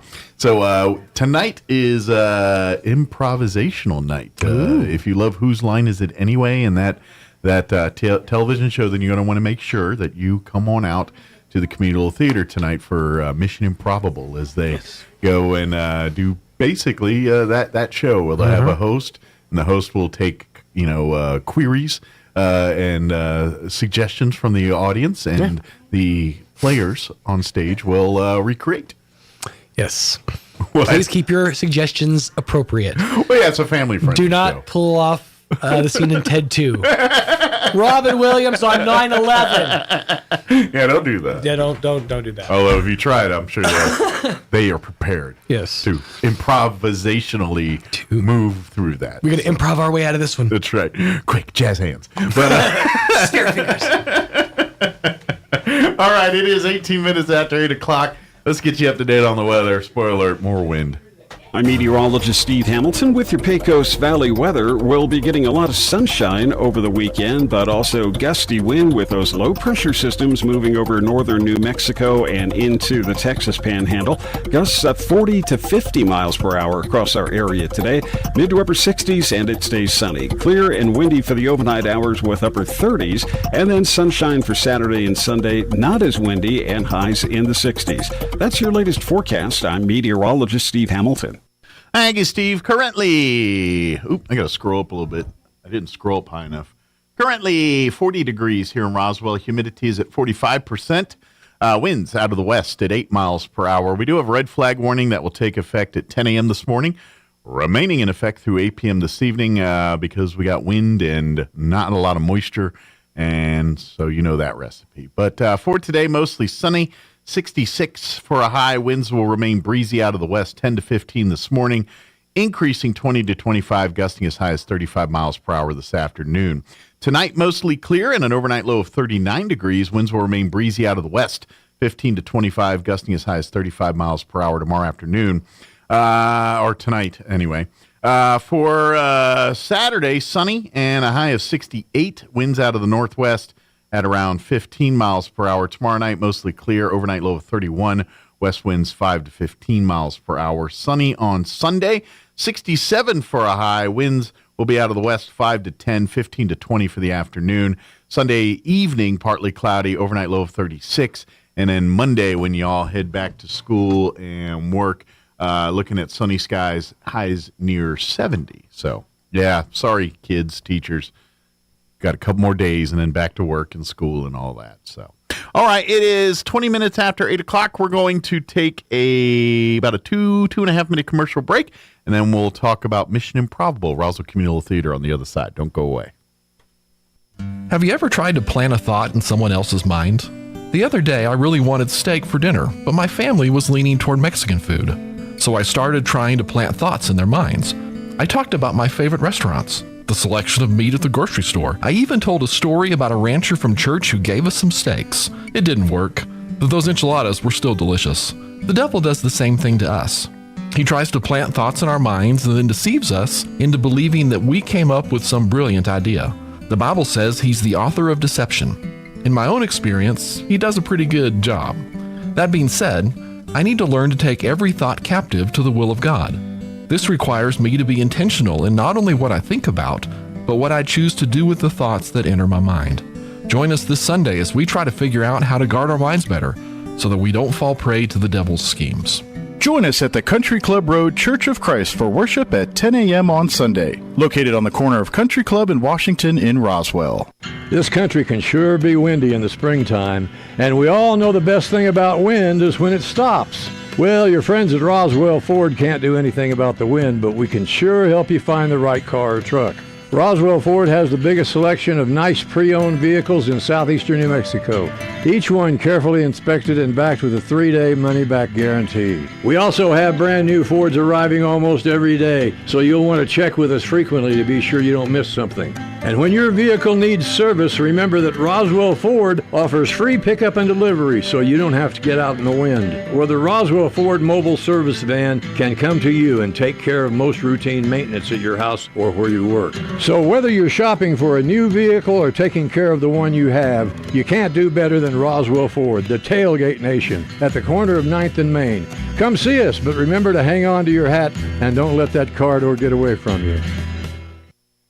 As proud sponsors of the 2023 Golden Gloves event, let Candlewood Suites of Roswell knock you out with spacious rooms, quiet location, and great pricing. Recover in comfort at our Candlewood Suites, 4 Military Heights Drive, Roswell, 575-623-4300, 575-623-4300.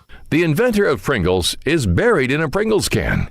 I wonder if they got their hands stuck putting him in there. Here's Mike Winters. And good morning. It is 23 minutes after 8 o'clock, and joining us this morning from the Roswell Community Little Theater, of course, Alethea Hartwell and Bryce Harper. And also we have, where did I write it? Adele Bozeman as well. Good morning, everybody. Good morning. Good morning. How's everybody doing? How's life well, I'd say you probably haven't been to the theater yet this morning, but how's life at the theater this morning? Nobody's there yet. And we were there last night. It Very was great. quiet right now. Church mice here and all that stuff. So. But tonight it won't be the case here. First off, how did the Jeeves plays go? I know did you have a good crowds each night and everything else? Most nights we had really good crowds. I mean, all the crowds were good. Good.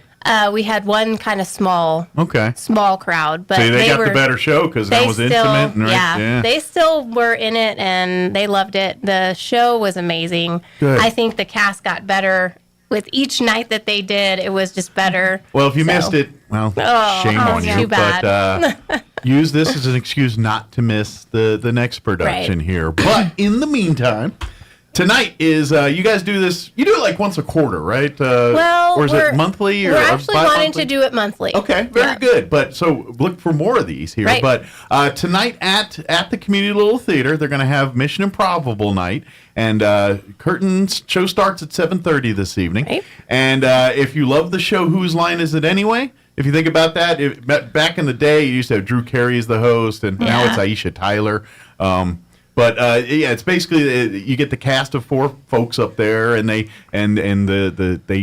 give the cast a scenario. That usually the audience participates. That you'll have a moderator, a host that kind of hey, I need a service job, and then people blurt out something, and all right, we'll go with waiter, and I need a I don't know, a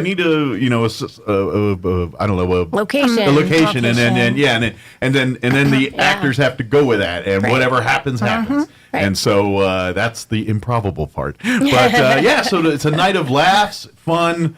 It is just what anything can happen. It could be it's just the mood of someone's in a funny mood that night. Guess what? They're going to get some. I imagine for you guys, because I know Bryce, you're a player. Are you as well, Adele? Yes, I am. Okay. Yes. So I mean, how do you even prepare for something like that? I mean, is it? We practice. Yeah, because I mean, is it really literally just keep practicing scenarios and trying to think off your feet pretty quick? Is that from the top of your head? Like I think of like those Luminosity games. You remember you ever remember those commercials for Luminosity, and they're like, train your brain, and you do these games, and you got to do like the little lines or match up the things, and the more you do it, it's kind of like exercising your brain. Right. I would imagine improvisation is a lot of kind of the same type of training where it's just keep throwing stuff at you to force your brain to think quick and come with an answer. I know it's a gift. I mean, I think people are born with that ability, but it's a skill. But you can I mean, some people just naturally got that ability. Yeah. Others you have to kind of groom it and work on it. Yeah. But and even the people that have it naturally, it's like I would say it's like riding a bike, but it kind of not. It does. Yeah. You won't always have it, but it's just like your muscles. If you don't use them, they get flabby. It's, right. If you don't keep thinking, you get a little relaxed, and it takes a little longer to kind of, and then it's not as funny. True. It's all about timing with jokes sometimes, and that's the guy. But we want to come on out. It's what is it cheap now? How much is it? It's $8. Yeah, it's $8 tonight. Can't beat that. Come bring a date, make it date night, or make it a fun night. Now, it's not like adult, but at the same time, the humor is probably more themed for. It's not a children's event per se, but it's not bad. It's not like I mean, maybe if you have teenage kids or someone older, but little kids, get them a sitter and go make it a date night or something like that. We scan the crowd, see who's out there, and kind of adjust. Yeah, but the idea is kind of more of a it's an adult night. Leave the kids at home, have an adult. It's kind of adults. You need to have adult night. Come out and have fun. Your kids and pretend to be a kid. Yeah, right. Your kids don't have to do everything with you. That's part. You might actually like it better that way. I'm just saying. But it is a fun night. It's just it's like how many times you guys have been doing it for a couple of years now. So you guys are probably getting into veteran status. Officially year 2. Okay. So yeah, we're right at the anniversary of when we started. Good deal. So it's kind of cool. I love improv, and for a lot of reasons. One reason is because it teaches us skills that we don't really learn in other places, like how to listen to each other. That's true, because it's not funny if you're not playing off the other person. Right. And if you're going to your own script and not listening to what they're saying, I mean, that could be funny, but not the kind of funny you're trying to achieve here. Right. Although that could be a good bit. Make a note of it. It's like just ignore what they're saying and just do my own thing. Well, you got to remember things.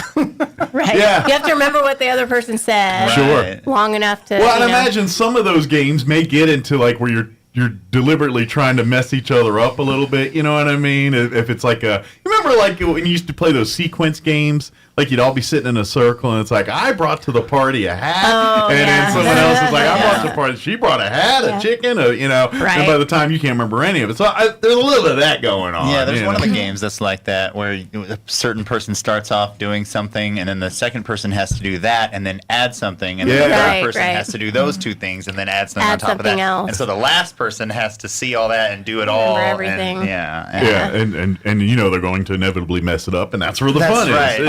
Yeah. So, I mean, how much planning is there for an improv? I mean, because the bits and stuff, I mean, you may have an idea of the type of the skit, but as far as the content, kind of like he said, the game. Right. You know how the game's played, but what the content is the game. It like I said, if you watch Whose Lines It Anyway, they have their standard skits, one of the more famous ones is the one where they have the little curtain and they got the one guy's the head and the other guy's the feet or the legs, and then they try to feed them and do weird stuff and ends up with food everywhere and usually eating or doing something that they didn't really want to do. Right. And everyone laughs. So, but you could do that 50 times in a row, and it's different each time because of the people and the scenario that you give, and you're laughing with your teeth out every single time, even though you've seen it 15 times. Right. It's a different way it's presented because of the improv part. Right. People react differently. How someone react to a sandwich to the face this way may not react the same the next time. So that's the fun part of it. There really is no way to prepare. You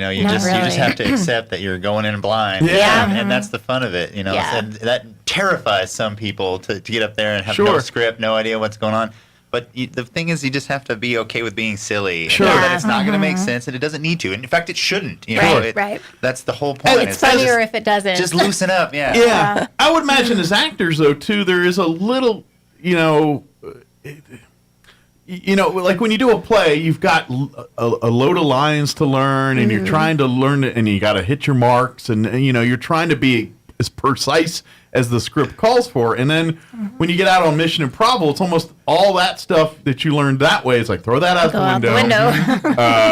We're flying blind. We're going in, and but one needs the other to work, because if you're not used to being in front of people and talking and let's face it, anytime you do even the scripted live theater, someone forgets a line, someone misses a mark, someone, those things happen every performance, every time, no matter how many times you do it. So the improv saves that part, or you know what I mean? It's like one needs each other to be successful. Right, that's true. And so I think it's almost like as a chance for you as actors to go the other direction a little bit. And it's like, I'm so regimented and well, let's face it, you're trying to recreate what the writer of the story is envisioning for that character. I mean, you get your own little twists on it, but at the end of the day, you're doing someone else's vision. Right. Whereas improv, it's all you. It's like you're a waiter at a cafeteria, and you, by the way, you've got two left feet. Go for it, and you're like, all right, how do I pull this off? And that's the fun in it, I would imagine. One of my favorite parts is we have to do a book in a minute.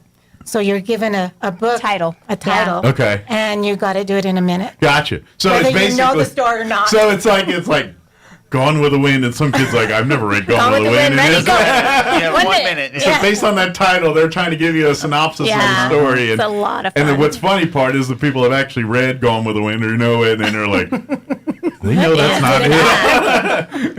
They're talking about something, a kite flying or something. I don't know what they're talking about, but yeah, that's the cool of it. So come out tonight. It's going to be fun. Like the show starts at 7:30. Right. What time do you open doors? About 7 or so? Yeah, so come on out. 7. It's just $8. You can pay at the door. Can they get advance tickets if they're... They can. They're on the website. Yeah, go to RoswellTheater.com. Right. Spell theater, Theatre, like live theater. Or if you just Google Roswell Little Theater, and it'll be the first thing that pops up. However, if you do go to the website, I want to recommend that when you go to the website, usually the first thing that pops up is a thing saying, hey, join our list and stay connected. Do that. Right. Don't hit the X, hit the yes.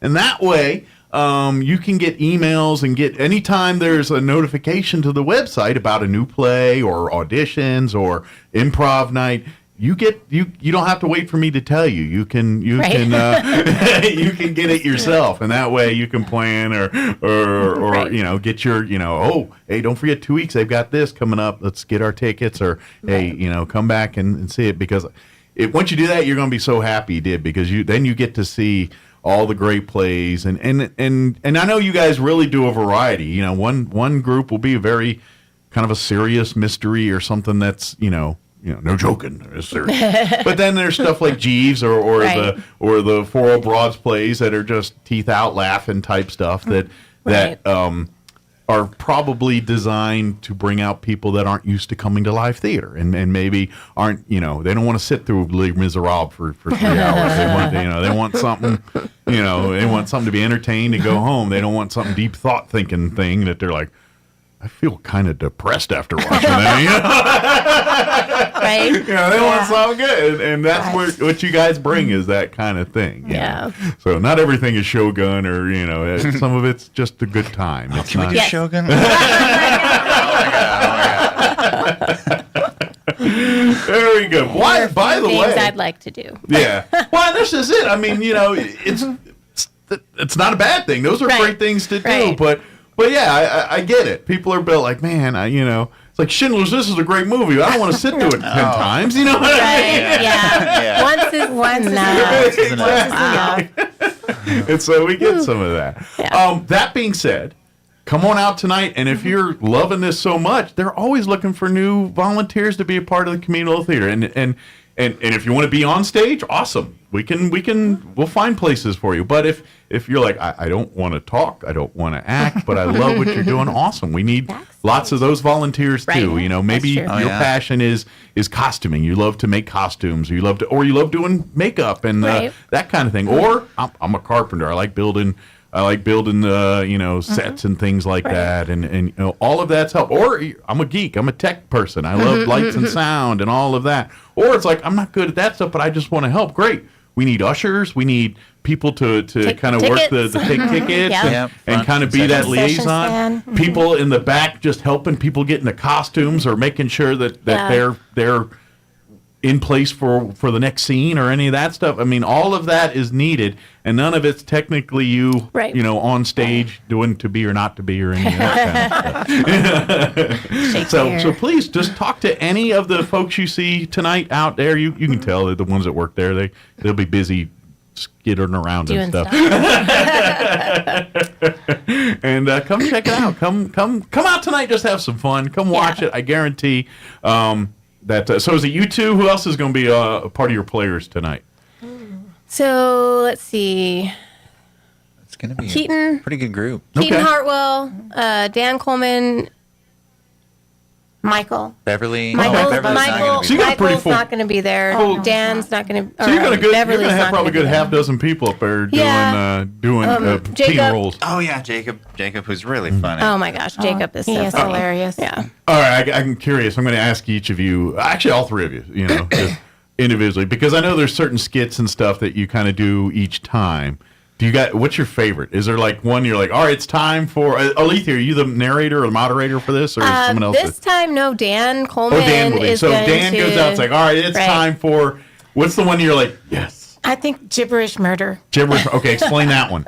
Well, you can't talk normal. You have to go blah, blah, blah, blah, blah. Okay. And you have a place you have to pantomime, and then you have a motive, and then you have a weapon. And so people are out where they can't hear what the place and so you have to pantomime it, and they have to guess what it is you're doing. Yeah. And once they figure out, oh yes, I understand, they have to also respond in gibberish, and they tap their nose.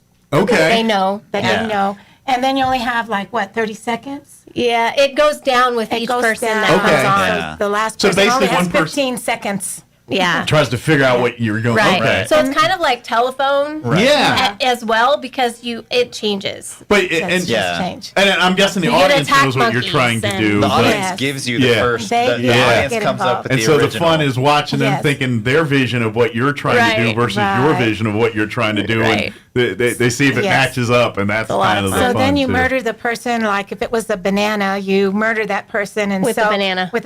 And then when everybody's done, then you line up and you tell the last person, okay, what do you think was the place, and what do you think was the motive? Okay. And so it goes down the line, and it's funny. It's It's so like funny. improv Clue. Yeah, so it's funny. hilarious. Very It really cool. See, is. that sounds like a lot of fun. All right, for you, Bryce, what's your game?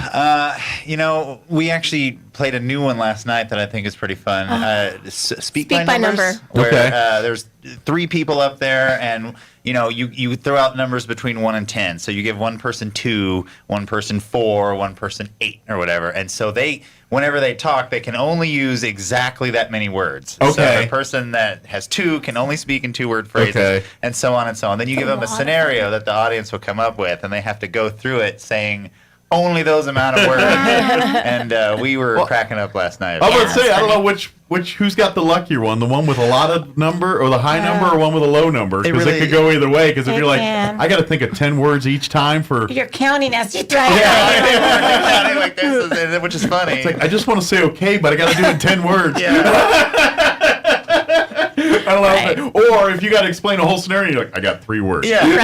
Well, one word. Yeah, or one word. Yeah. It's like, I could only fire. say one word, and I was like, that was hard. Yeah, I can One imagine. word is hard. I can imagine. Yeah. Although that could be the funniest, because then you get into It was like pretty funny. Muppets or something. All right, Alethea, for you, what's your favorite game to participate or watch in? I think I like Switch. Okay, what's that one? Best. And that one is where you have 2 people, sometimes 3. You can do it with 3, but it's easier with 2. And you give them a scenario, like you're performing brain surgery. Okay.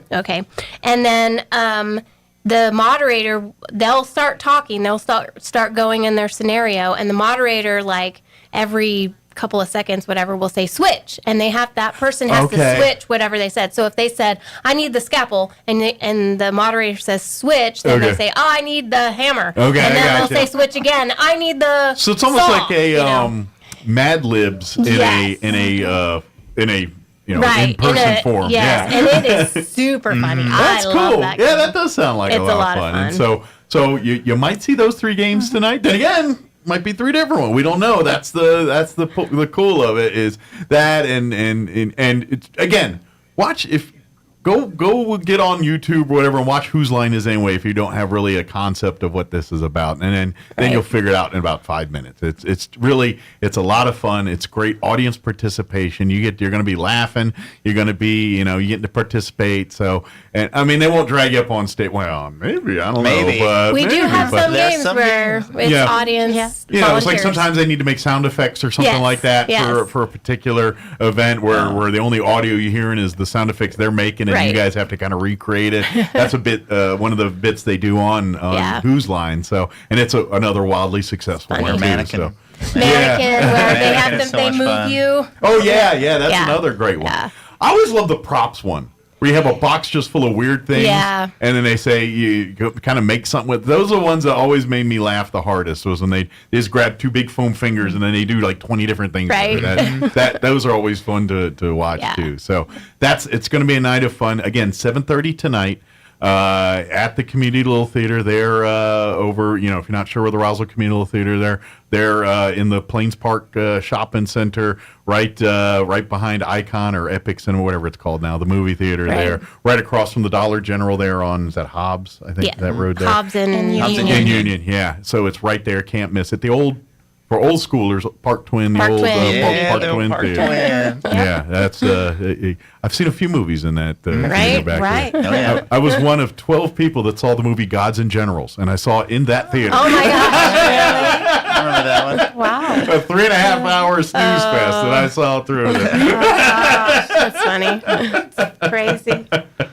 Stephen Lang plays a good Stonewall Jackson, though. That was worth it for the 3 hours. But that was. I think that's one of the last movies I saw in that theater before it closed down. And that one had an intermission, which was kind of rare for movies. It was rare in that time. Yeah, the old Park Twin. Yeah. So, but if you haven't been there since then, shame on you, man. They've been there for years now. Come out and do a play. So, speaking of maintenance and things, how are you guys doing on that front? I know you guys been paying for the roof and doing all that. Everything else still holding up, or we got more expenses? Yeah. So we are replacing our sign because the insides, the guts of the sign, have kind of halfway gone out. Okay. So we're getting ready to replace the bulbs, and the actual mechanism for the bulbs are bad as well because they're very pretty old.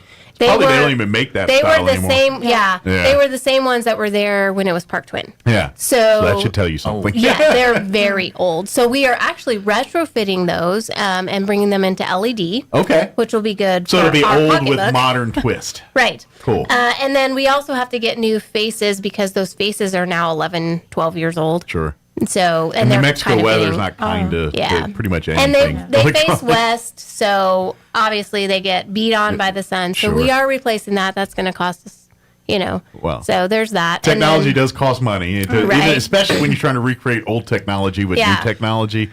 It can get a little pricey. Yeah. So, yeah. And then we are also getting ready to redo our lobby because there was a lot of water damage in the tiles and stuff in the ceiling from the leaks that we had. Oh, okay. So we don't hopefully have not too much because it's a pretty lobby. You guys have a nice lobby there. It's nice. Yeah. Well, we got to fix the ceiling. Okay. And so don't look up. Just look look down. Right. And please don't look up. If you see anybody looking up in the lobby, pop in the back of the head, don't look down. Well, if they look up, they can donate a little something. There you go. That's That just looks rough. We'll pay $10 to see us. Right. So we are still collecting, donations for that. Absolutely. So that we can fix it. Well, and that's just it. And at this point, I would even argue that you guys would be preserving history a little bit by doing this because of just, the theater of the history of the building itself is pretty cool, but just of the communal theater, for folks that don't know, you guys have that huge prop room back there that's full of stuff, and I'm not gonna lie. If you had American Pickers people come going through that place, I'm telling you, they probably would. They'd love it. They'd be in heaven because I imagine. I imagine there's probably a few things in there that probably got some value that people don't realize. Some, furniture or antiques or clothing, uniforms, something in there that you're like, a collector would pay thousands of dollars for this thing here. Right. So, I mean, preserving that is almost part of the mission of you guys. Right. And, doing the plays and all that. But when people give you these great antiques and things to use for, how horrible would it be if we lose that because of the roof collapses or something that. So yes, please, if you'd like to donate more to help ensure that doesn't happen, then please, by all means, support the community little theater. Every time you make a donation or you participate in the the dinner parties or any of the events, all of that money is going to keep the programs going, to keep either fixing that roof or supporting things like the kids arts program or just providing for the next play or for the next event that we want to do. So it's very, so when you come out tonight and having a good time and laughing and trying to press your date and doing all that, you're also helping to keep the tradition of community little theater going and keeping the next generation of people here in town will have a place to go to do these things. So when we got these young generation of kids that they want to do acting and things, they've got a place to learn their craft, and that's a cool thing. So come out tonight and laugh and have fun, and know that you're doing your part to kind of keep the community going strong and keeping things going. So what's next on as far as the big plays going? What do you guys auditions, things like that? What's on the pipeline for so we just had auditions for Where the Lilies Bloom. Yes. And that will be opening May 12th. Okay. So May 12th, and I think it closes on the 22nd. May 22nd. So those 2 weekends.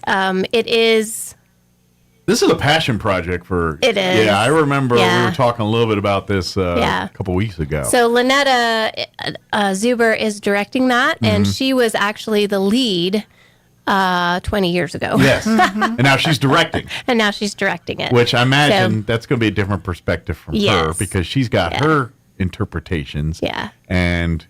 whoever they cast, especially play her character. I was going to say, good luck to the lead. But we know Lynetta, she's going to do what she does to make sure that actor has the same opportunity she did and able to make that character their own as well.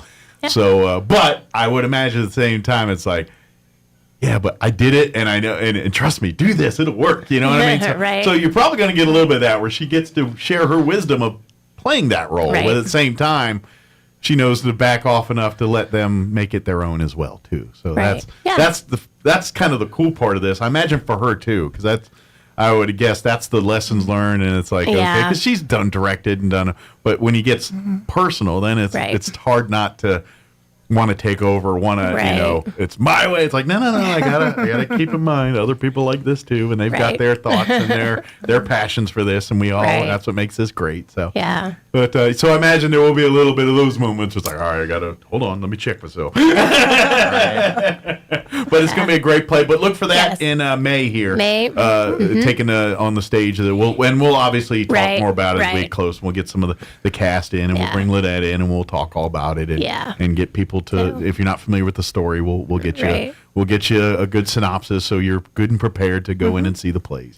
So. And for the first time on that play, I think, to my knowledge, we have a student assistant director. Nice. So my son Keaton actually is the assistant director. Okay, cool. So that's really exciting because he's been in the CAPS program for several years. So this is kind of a evolutionary step for him. It's kind of cool. So we're hoping that will not just be like the one-time thing, but there will be other students that can kind of step into that. Who knows, in a year from now, he might be directing a play. So that's exciting. Or he's off in college or off doing, pursuing his dreams in different, maybe he's in New York or LA or someplace trying to pursue that dream there and keep it going. But, and that's... Well, that'd be cool too, because then when they do make it, say is he wanting to act at some point, or is he mostly in the producing and writing? He's been in several productions. But as far as his passions and things, does he have? Does he want to? I don't think. Does he want to pursue this as a profession? No, I don't think so. Okay, well then never mind. But I thought maybe he was pursuing it as a profession. Just enjoys it. It's just something he does for fun. And But that's how it's done, folks. Like if all you folks out there listening, I want to be an actor someday. This is how it starts. Right. You go to communal theater, you do things like this, you learn, you go and you act, you do the long hours, and it gives you the chops to, if you're a young student, that gives you the chops to go on to, if you're going on to a school of some kind for acting or film work or live theater or whatever it is. This, in New Mexico's kind of, with our film industry and things, there are a lot of opportunities for people in that genre of acting and creative, whether it's music or live theater or movies and television. New Mexico does have quite a few connections there for that. Mm-hmm. So, we do. So, you believe it or not, you coming out to improv and signing up to audition for a play, that is very much the stepping stones to you being the next Hugh Grant or Steven Spielberg or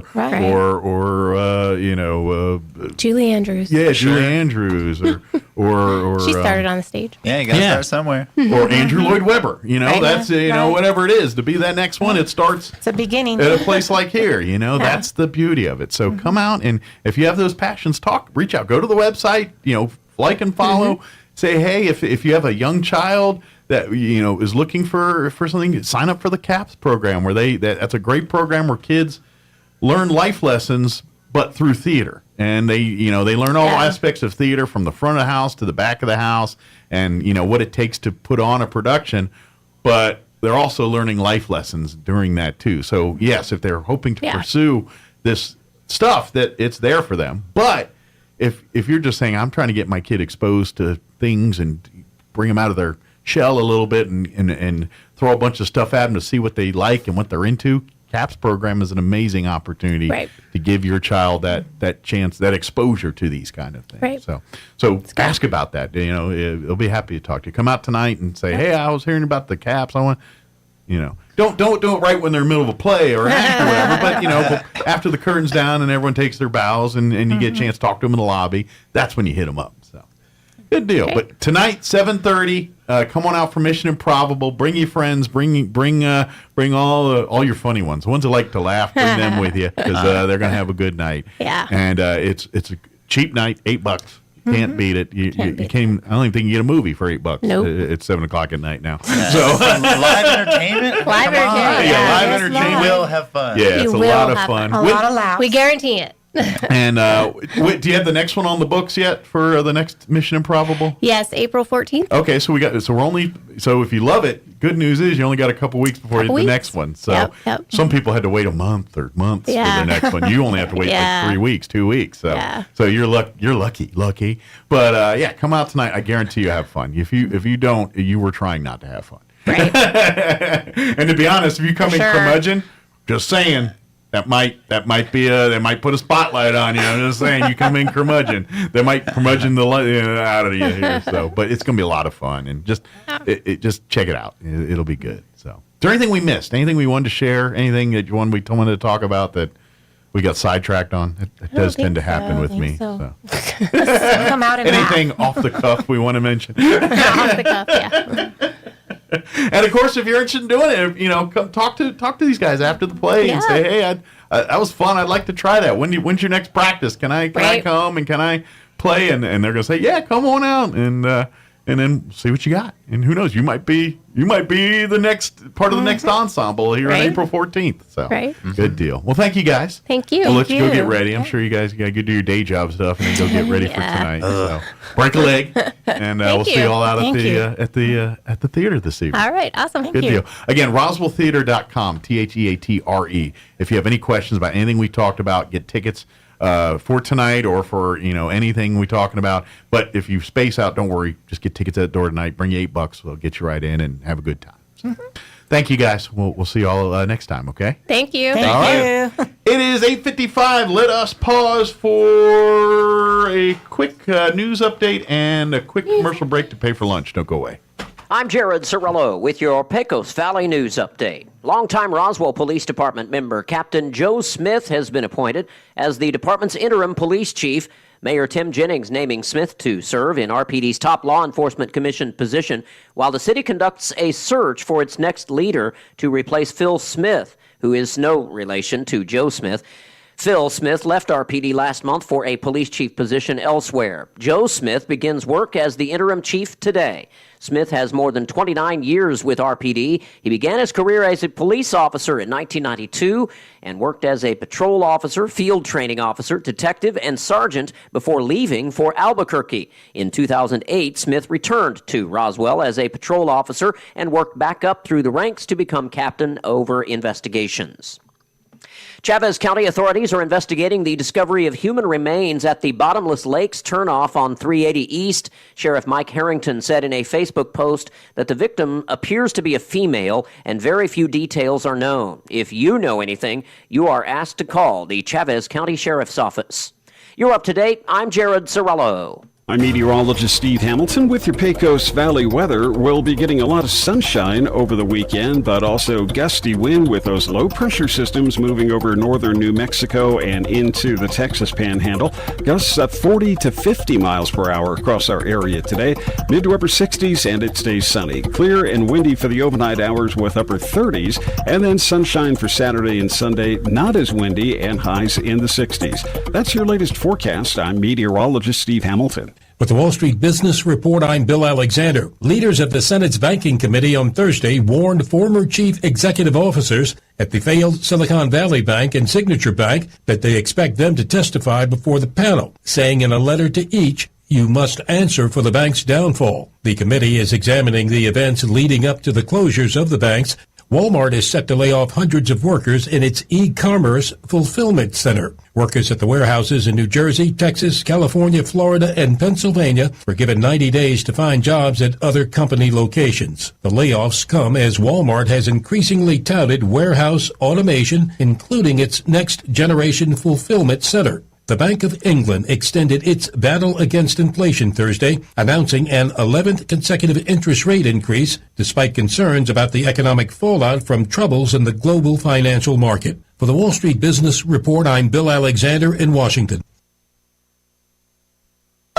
Double Up Days are back at Roswell Honda, and that means double your tax refund up to $2,000 right now. $1,000 gets you $2,000, $1,500 gets you $3,000, and $2,000, well, that gets you $4,000 towards your next vehicle at Roswell Honda, and that's on every make and model across the lot. Bring in your tax refund and let Roswell Honda double your refund up to $2,000. Now's the time to make your dollars go even further, and it all starts right here. Double Up Days are back at Roswell Honda, 2177 West 2nd.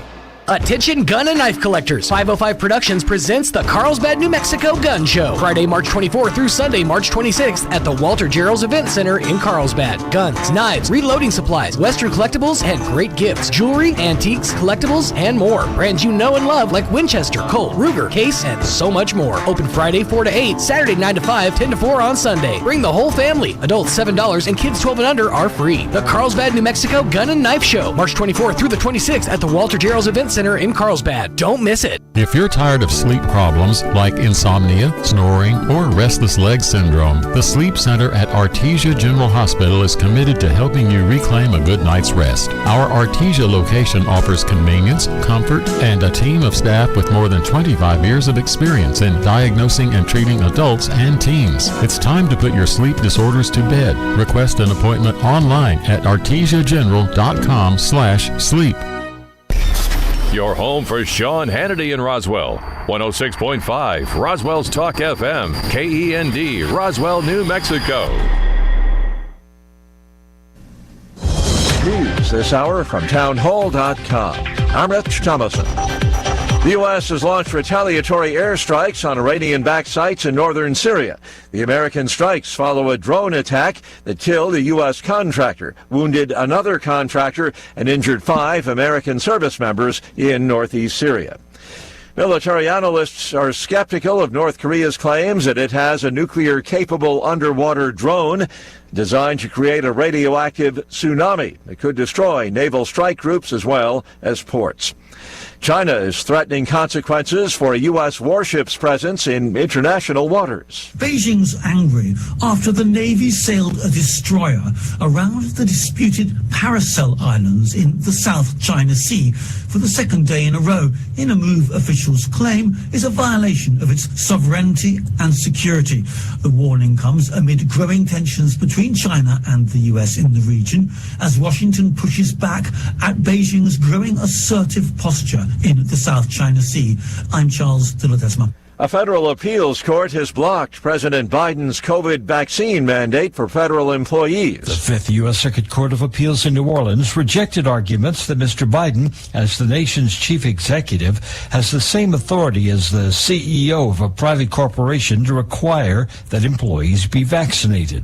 The ruling from the full appeals court, 16 judges at the time, reversed an earlier ruling by a 3-judge appellate panel that had upheld the vaccination requirement.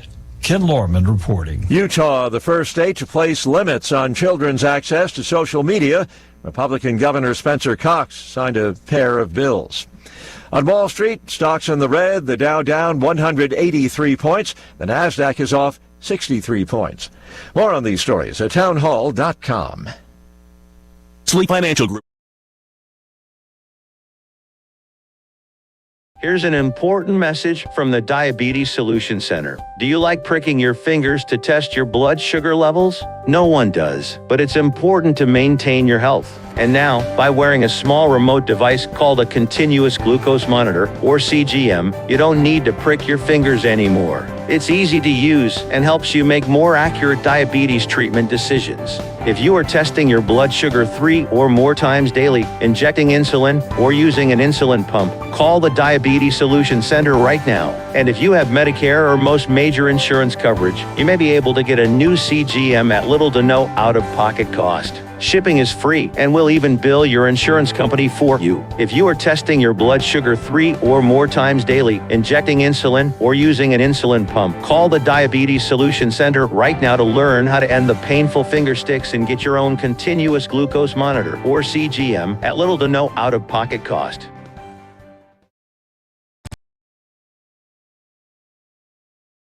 Latest in a wave of strike action to affect the UK. The union Unite says more than 1,400 security guards employed by Heathrow Airport will strike from March 31st to Easter Sunday, April 9th, to demand better pay. Unite says those striking include guards who work at the airport's Terminal 5, which is used exclusively by British Airways, as well as those responsible for checking all cargo that enters the airport. The strikes will coincide with the 2-week Easter school holidays, traditionally a peak time for travel for many in Britain. Rhonda Rockstra reporting. A 3-day strike by workers in the Los Angeles Unified School District is wrapped up. Not immediately clear whether any progress has been made in talks for higher pay for teachers' aides, bus drivers, custodians, and other support personnel in the nation's second largest school system. News and analysis, townhall.com. Norfolk Southern is abandoning its proposal to cut the size of train crews from 2 workers to 1. The company made the announcement Thursday in a joint statement with the nation's largest rail union. The two sides say they will instead focus on quality of life issues for employees during their ongoing contract talks. Railroad safety, including staffing levels, has come under increased scrutiny since a fiery train derailment in early February led to the evacuation of roughly half of the town of East Palestine, Ohio. Bipartisan legislation introduced in Congress following the derailment would require train crews to continue to have 2 people. Keith Peters reporting. A Pennsylvania woman, she was in the U.S. Capitol during the January 6th riot, has been sentenced to 3 years in prison. Riley June Williams made her way into then House Speaker Nancy Pelosi's office, along with a lot of other people on that day. More on these stories at townhall.com.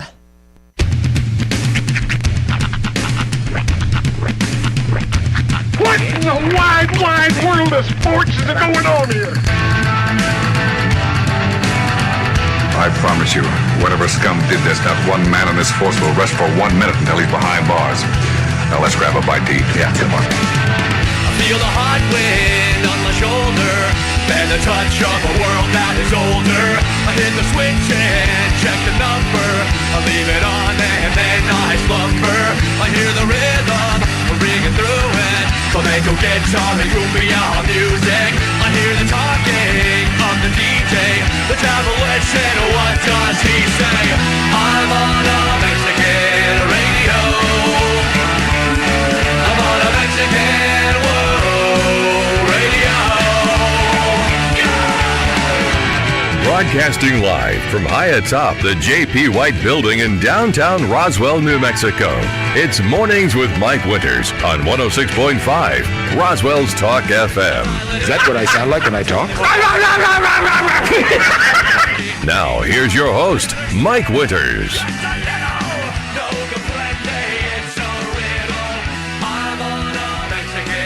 And good morning. It is 6 minutes after 9 o'clock. Welcome to hour number 3. Chris and Beer in the Horse. Of Mornings with Mike Winters, right here on 106.5 Roswell's Talk FM. Happy Friday. Goes down smooth. It really does. Every time. Every single time. Happy Friday to you. Yep. You know what's the best way to wash down a Friday? Trip to McDonald's. That's right. That's right. I got me my Coke Zero, which I'm about halfway through. Look, notice, still ice to soda ratio. Perfect today. Can we discuss how McDonald's was part of a I wouldn't call it argument. I would just call it a bit of a tiff between yourself and your wife this week. Oh yeah. Yeah. Yesterday I went home for lunch and I ate lunch. I had some chicken fingers at the house, but I was craving a shake. So on my way back to work, I swung by McDonald's and got me a chocolate shake and a cheeseburger, double cheeseburger, and I was talking to my wife later that day. She goes, "Did you go to McDonald's after lunch?" I said, "Yeah, I wanted a milkshake," and she was getting very accusatory. And I was like, she's how much? Such and such amount of money. It's like, and a cheeseburger. What of it? Yeah, she goes, $13. Like, I got a cheeseburger too. I didn't realize we were at the check and receipts spot in the relationship. It was just funny because I guess she saw it on the bank statement or whatever, and maybe she happened to be looking at the time, but I just. Just laughing. And then, last night she was like, I think I'm going to get a burger from McDonald's. And I was like, okay, because I had a meeting. So sneak away for a little late night rendezvous. I was like, that really bugged you. She said, no. And then she's like, you're getting all defensive about it. I was like, well, I felt like I was being accused of something wrong. I just wanted to shake. Right. But yeah, I had a delicious chocolate shake. I myself go no whipped cream. Yeah, that's just me. I'm the same. I'm kind of old school like that. And that's just because of the time I was raised. I was raised when you got milkshakes, they didn't come with whipped cream. Right. They just came in, and I like it that way. Now, don't get me wrong. I've had one with whipped cream, and it tastes great. I love it. I just, preferring, I don't want my whipped cream mixing with my shake. I want my shake to be natural. Okay, fair enough. Pure shake. I get where you're coming from. I'm the same way. I don't like whipped cream on my shake. I will, however, demand a cherry.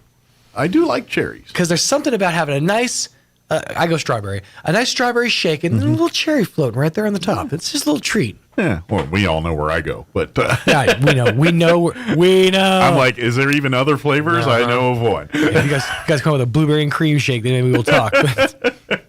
Well, I went to another establishment one time recently, and I requested a chocolate.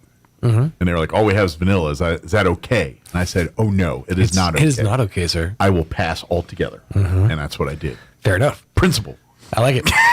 I admire it. Now, let me tell you the baller McDonald's move, okay? What you do, you're going for dessert, okay? Get yourself a large beverage and a soft serve cone flipped over in a cup.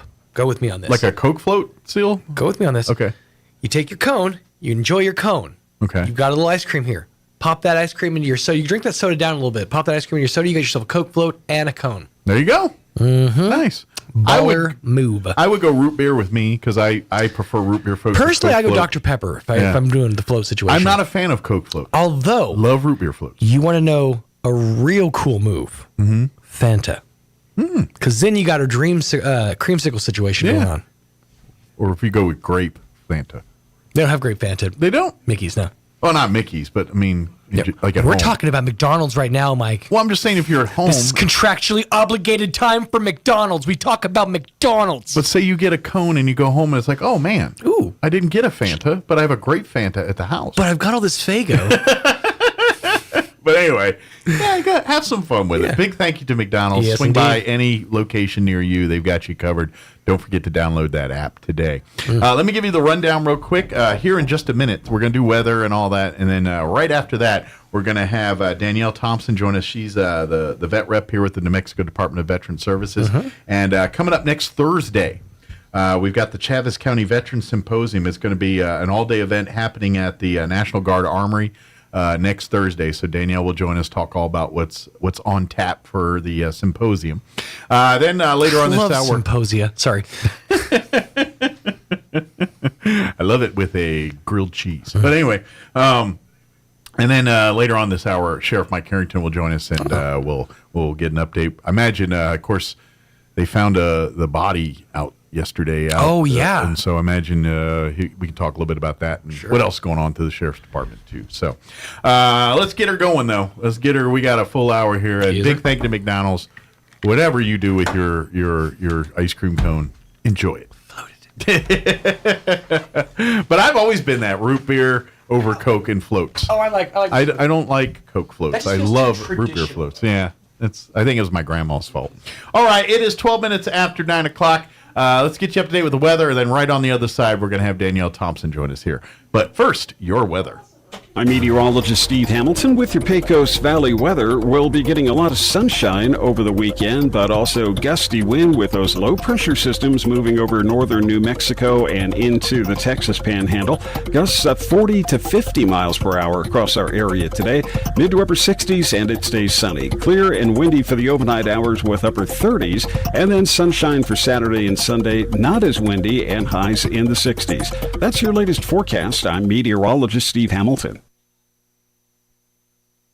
Thank you, Steve. Currently, I got to scroll up again. I know he's currently 43 degrees here in Roswell. Humidity's at 45%. Winds currently out of the west at 8 miles per hour. We do have a red flag warning for today. That's going to kick in at 10 o'clock this morning here in about 45 minutes or so. And that will remain in effect through 8 p.m. this evening.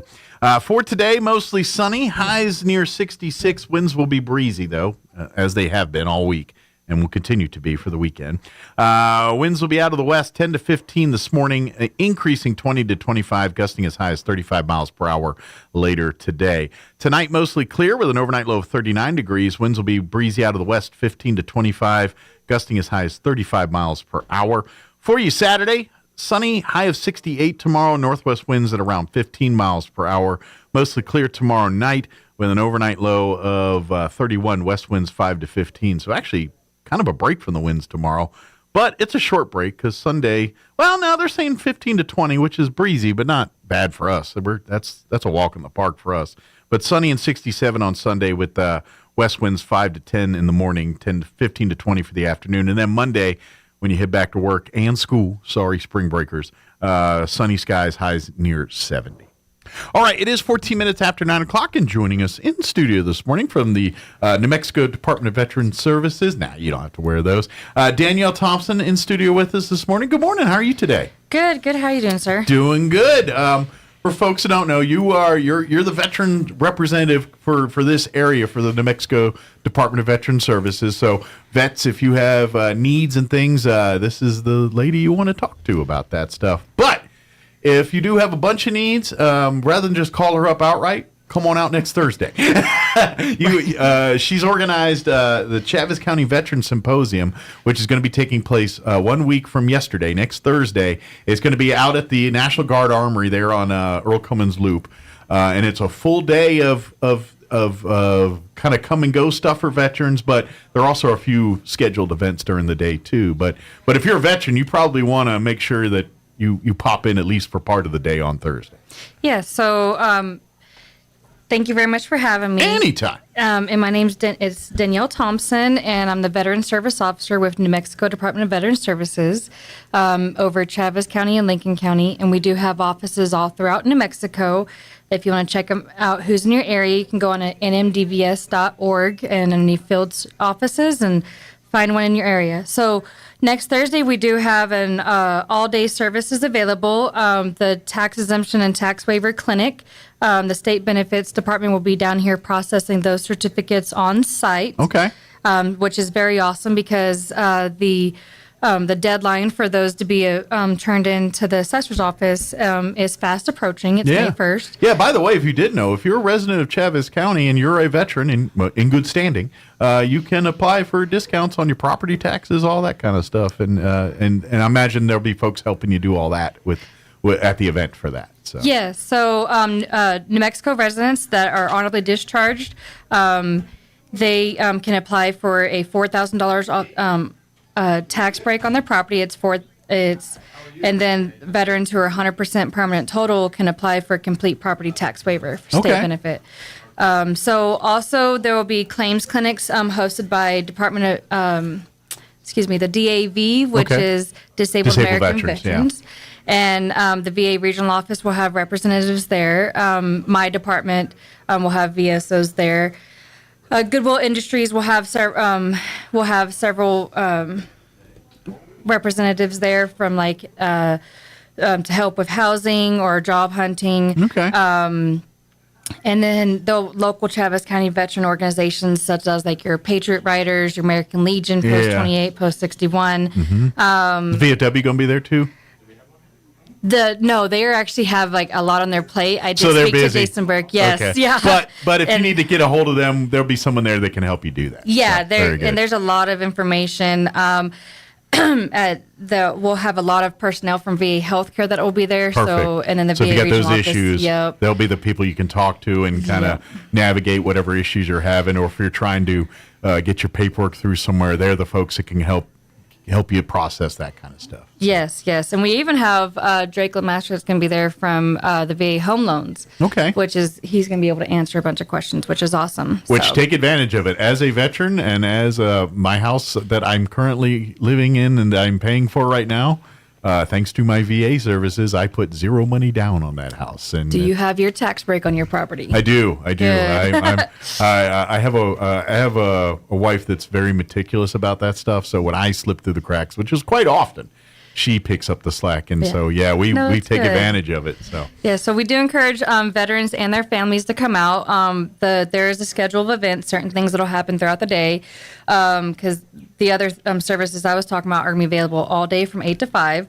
But there will be a presentation of colors by the Youth Challenge Academy at 9 o'clock. Yeah, so come and support them and some great kids through that youth challenge. And so even though everything officially gets underway at 8, opening ceremonies will be at 900 for you vets out there. Yes. And then 10 a.m. to 12, there is going to be a PACT Act Town Hall hosted by the VA Healthcare, the VA Regional Office, and then our Cabinet Secretary, Donnie Quintana, will be there. Okay. And so they're going to go over the recent PACT Act that was signed in August of 2022, adding new presumptives for Gulf War and post 9/11 veterans, as well as Agent Orange veterans from Vietnam. So those folks definitely probably want to be a part of that discussion, just to make sure that A, you're getting everything you're entitled to, and B, you understand exactly what you're entitled to. Yes. So. And then at noon, there will be a performance by Nimi Goss rifle team. Yeah. And then 1 o'clock, there'll be a survivors benefit presentation by the VA regional office. Okay. There's a lot of information. Is that more for spouses and family members of veterans that are receiving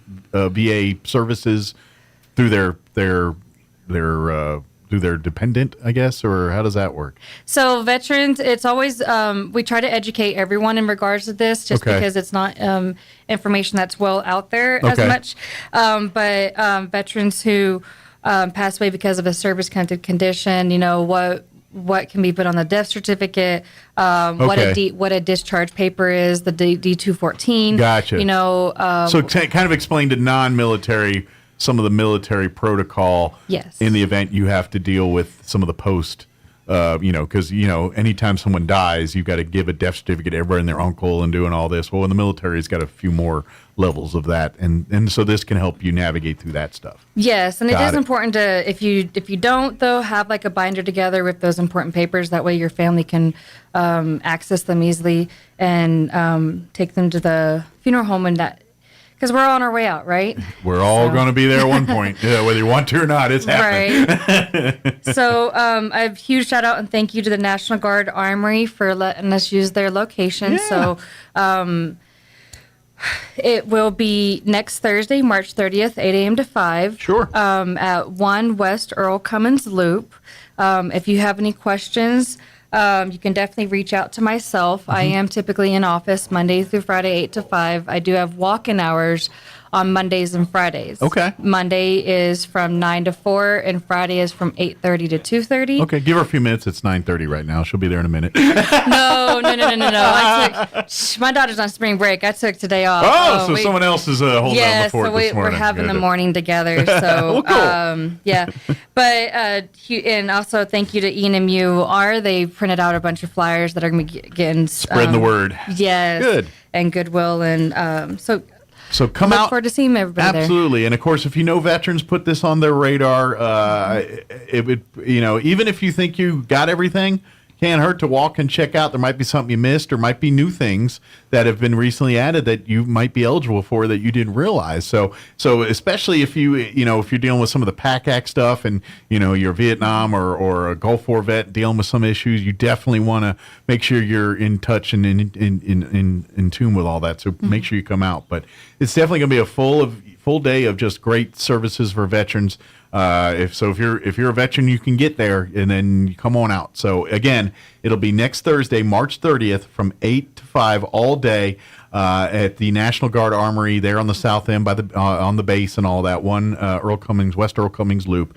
Come on out. If you have any questions, you can shoot an email to danielle.thompson@dvs.nm.gov, or if you don't remember all that, just call 575-416-2284, and we'll get you the answers you need and all that too. So yes, and thank you very much. We do encourage all veterans of all eras, peacetime or not, their families, just stop by. And I know we got a week out, and then I don't know if rooms and things, but if anybody's listening that says, hey, I do stuff for veterans, I'd love to set up a booth there. Is there still room? Or there's not, but next year I'm going to be giving myself more than a month and a half to plan this. Okay, so but get in touch with Danielle for after tomorrow, because even though you can't be a part of next Thursday's event, she can get people in touch with your services, because when she's not planning events like this, she's working with veterans and helping them to do some of these things. So that's kind of her day job. So so reach out to her so she can make sure that whatever you provide is on her radar to put on other veterans' radar. So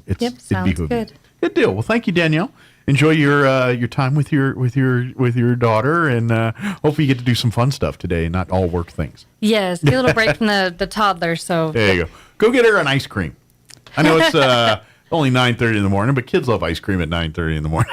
Oh, goodness gracious. And they'll be bouncing I'll make off sure the to walls. leave her here. That's right. Sean loves little kids that are wound up. Just leave them with him. He loves them. So. Thank you very much, Danielle. Appreciate it. All right, it is 9:23. We're going to take a quick commercial break, and then Chaves County Sheriff Mike Harrington is going to join us here on the other side. Don't go away. To plant or not to plant? That is the question. Hi, this is Jim Gill from Roswell Seed Company. Our tomato plants and pepper plants are ready to go. If you plant them now, you might have homegrown tomatoes and peppers before anyone else, or the frost might kill them. As Clint Eastwood would say, do you feel lucky? You'll either be the smartest gardener in the county, or you'll get to replant them all over again. I say go for it. You'll get more practice, and we'll get more business. This is Jim Gill from Roswell Seed Company, and I apologize to William Shakespeare. Edge Safety and Services LLC in Artesia, New Mexico has an immediate opening for a safety technician. Position requires a clean driving record and must be able to pass a drug and alcohol screen. Edge Safety offers great pay with IRA benefits and employer contribution towards health benefits. Please email resumes to edgecoding@yahoo.com or apply in person at 402 West Main Street inside the Edge Safety and Services facility. Edge Safety and Services LLC is an equal opportunity employer. This country can sure be windy in the springtime, and we all know the best thing about wind is when it stops. Well, your friends at Roswell Ford can't do anything about the wind, but we can sure help you find the right car or truck. Roswell Ford has the biggest selection of nice pre-owned vehicles in southeastern New Mexico. Each one carefully inspected and backed with a 3-day money-back guarantee. We also have brand new Fords arriving almost every day, so you'll want to check with us frequently to be sure you don't miss something. And when your vehicle needs service, remember that Roswell Ford offers free pickup and delivery, so you don't have to get out in the wind. Or the Roswell Ford mobile service van can come to you and take care of most routine maintenance at your house or where you work. So whether you're shopping for a new vehicle or taking care of the one you have, you can't do better than Roswell Ford, the Tailgate Nation, at the corner of 9th and Main. Come see us, but remember to hang on to your hat and don't let that car door get away from you. As proud sponsors of the 2023 Golden Gloves event, let Candlewood Suites of Roswell knock you out with spacious rooms, quiet location, and great pricing. Recover in comfort at our Candlewood Suites, 4 Military Heights Drive, Roswell, 575-623-4300, 575-623-4300. The tool used to measure your feet at the shoe store is called a Brannock device. The person that measures your feet at home for no reason is called a creep with a foot fetish. Here's Mike Winters. And good morning. It is 26 minutes after 9 o'clock, and joining us in studio again, he's gonna. We just got an office for him here at the. That's right. That's right. Chaves County Sheriff Mike Harrington with us this morning. Back with us this morning. Yes. Of course, yesterday it was. Thank you, Danielle. She's great. She is person. great. She does. If you're a vet and you're in Chaves County or Lincoln County, you need to know her on a first name basis. Well, I can tell you, trying to do everything through the website or through anything else other than going through them, it is the most difficult website, and it seems like it's one of those mazes that you go through that you always end up back at the beginning again. And I think it's by design a little bit. I think they do it to weed people. out. So let Danielle help you. I guarantee you. First call is to her, and then you'll save a lot of headache on your part. Yes, I agree. So but yesterday, I mean, of course, for folks that were tuning yesterday, we were talking. We had Nathaniel Tavares in, the young man who was one of the victims of the Berendo shooting. Yep. That was 9 years ago, and so and I've been telling people in the last 24 hours, everyone's been talking to me about that interview. I'm like, I'm so impressed with that young man. That's the first time I met. Have you met him before? Oh yeah. Absolutely. Okay, I never got a chance to really meet him before yesterday, and it was I was blown away by that young man. So. I knew him before this tragedy, and also now after, and my son played in Little League sports with him. And, so that's small town, man. Yes, and so everyone who was involved in that school shooting, I knew everybody. Yeah. You know, the female that was involved, Kendall, was at that time, the one of my deputies. That was his granddaughter. Oh, okay. So my wife taught her in second grade at Brendo or elementary. So so I've known them all, every one of them. Small town, isn't it? Yeah, every one of them that were involved. So, but impressive young man. If you didn't get a chance to hear our interview yesterday, go back and watch it. Yeah. I can't wait to see what that man does. I'd love to see where he's at in 10 years and just seeing the cool things that he's done in that time. You So know, I'm sure there's going to be a bunch of them. The one thing that I talked to him and we were talking, and what I see is it's taken a while to come out and finally start to share this event. Sure. Of what has occurred in his life since then. Well, a lot of emotion was involved. A lot in of that emotion, day. and but it's facing your fears, and he's doing that. Mm-hmm. And he's doing it with flying colors. He's doing It's it with amazing. flying colors. He's an And amazing kid. that's one of the things that I'm very thankful for him doing this, because I'm telling you, I live in this community, and I've been here, and before all that stuff was going on, I was doing How to Survive an Active Shooter. Mm-hmm. I still do a lot of that now. But one of the things that I'm just amazed at is that there's people here that don't even know about that shooting. Yeah. And that was the big thing, but people have just forgot. Sure. Well, time does that. Time does that. And for me, it's we're so lucky, and I use the word lucky, that nothing else has happened here in Roswell, because it's going on all around us every day. And something we really didn't get a chance to talk about especially with Brian Luck in yesterday, but the protocols, like as sheriff, you see it, but I mean, how the school district and how people approach school buildings and do things 9 years later is night and day different than it really was back when that shooting took really place. is. And so when we look at those events, what you see now in today's classroom is kind of a result of that really incident there. And that's one thing that I can say. We are learning, but the hardest problem with this type of situation is figuring out who is going to be the suspect. Absolutely. Or the person that comes in and does this, because this is your average everyday person. This isn't a person usually with mental illnesses or anything else. Sure. This is somebody who snapped. Yep. It's something that the world we live in, it's hard on everybody, and it really is. And some people are equipped to deal with it. Yep. Others aren't, and we're seeing the result of what's happening there. So I mean, we talk mental health because and that's, but and I don't want to get political here, but we talk about guns and we talk about, and my opinion is, you can put all the restrictions you want on a gun, but if you don't fix hearts, it don't matter none. It don't matter none, and that's what you got to fix is hearts and minds. Yeah. Everything else you're talking about is Band-Aids. Yeah. And until we realize that, we're going to continue to have these problems. It's like one of the things that we see here in Roswell. The gun isn't always the weapon used. It's anything that is there. So it can be a telephone cord. Sure. It can be your spoon you're eating your cereal with. It can be your hands. It can be anything. Look at London. Yep, absolutely. London, guns are outlawed. Even the cops don't carry them. That's right. But how many times you see mass stabbings? Yes, stabbings. Exactly. A mass stabbing.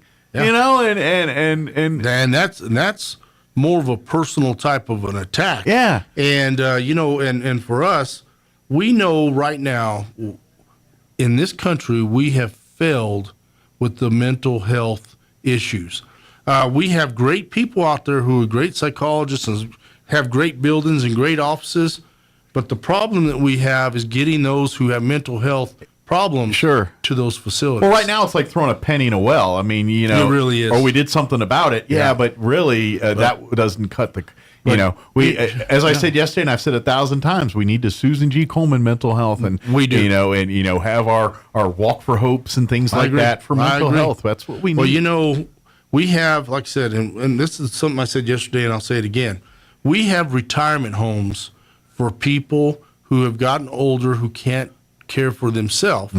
And we need to do the same thing for those who have mental illnesses that cannot care for themselves. We've got to get them there. In Roswell, New Mexico, right now, we have individuals who cannot stand trial because they are not mentally competent. Yeah. And while they're not competent to stand trial, they're still committing crimes, and usually against people continuously within our community, and it is a revolving door for them. Sure. And you get it that you're like, I understand that they can't understand what they're doing, but at the same time, that doesn't make me as a victim any less understanding. I got hurt by this person. I don't care that they don't understand what they did. They still did it. And this is what I believe. I believe that in a sense, because we have no place to put those individuals and to keep them from harming other individuals or committing crime, because of their mental status, that you're going to cause a individual who is protecting himself or his family to have to kill somebody and live with that the rest of their life. Absolutely. Because we failed as a state, we failed as a country to protect you from the mentally ill. And we've got, and of course, because of how we treated the mentally ill prior to this, with the mental asylums and things like that. I don't want that again. And so what you're talking about that's needed scares people because they think what you're talking about is going back to that. Yeah. I'm like, no. That's the archaic. No. We want the modern version of that. We want them where there's a facility to help them, but not using the tactics they used back then, not isolation, not just putting them in a room and forgetting about them. Let's get medical people working with them and helping them and maybe getting to a point where they can be independent. Can be released. But what we have now is we have a facility where we take them in for a 72-hour hold. And while they're there, they're given their medication, they're stabilized, and then they're released after 72 hours because that's all you can hold them for. Sure. And now once they get out, now they say, hey, go see this doctor on this day. And they don't. They don't. Yeah.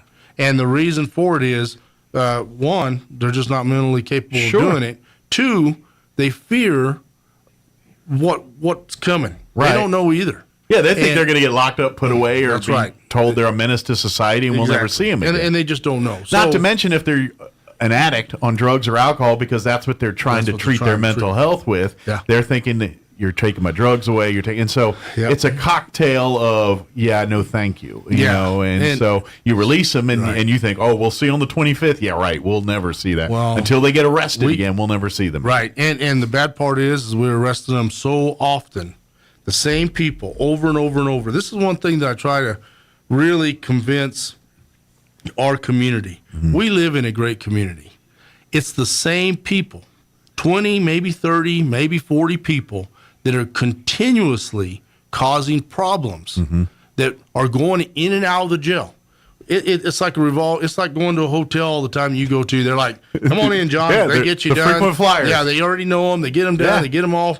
Everything is in the system already. It's so easy, and then they're back out and they do it again. It's not a joke, but it's not a joke. It's not. That? And we've talked about it a couple of times. The day I did that ride-along a couple of years ago, there was a young man who was turning himself in because I don't remember. He was wanted for I don't remember the circumstances, But this guy is so used to the system that he came in with like 6 underpants on. He already had his orange T-shirts shoes. on. It was like he was going away to summer camp, and he knew all the lingo, the whole thing. Like just me, if I was turning myself in, I would have never because I've never. Yeah. And this guy was just like, oh, I got another stint at the joint. Better bring my 6 pairs of underwear, and you can't have them brought in. Yeah. And to me, I was just like, this is not a good thing that you're this well versed on how to be processed into the. That's what we're dealing with over and over, and so I can tell you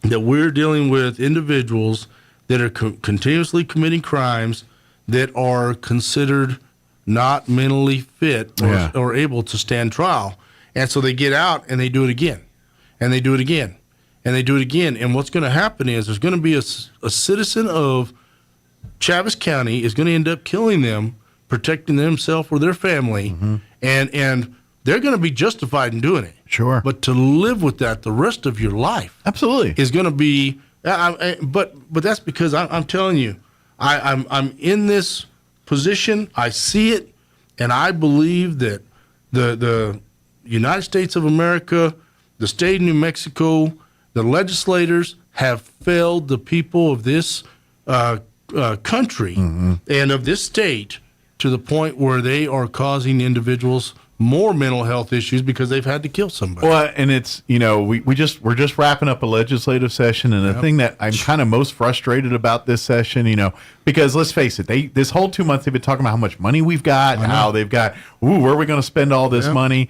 I didn't hear a lot of talk about major mental health and investing in that, and I'm like, all we keep talking about is stupid bridges or stupid spaceports and things, and I'm like, why aren't we talking about revamping and revitalizing the mental health system in this state? I agree. And invest it so maybe it'll help our courts, it'll help our law enforcement, it'll help our medical facility.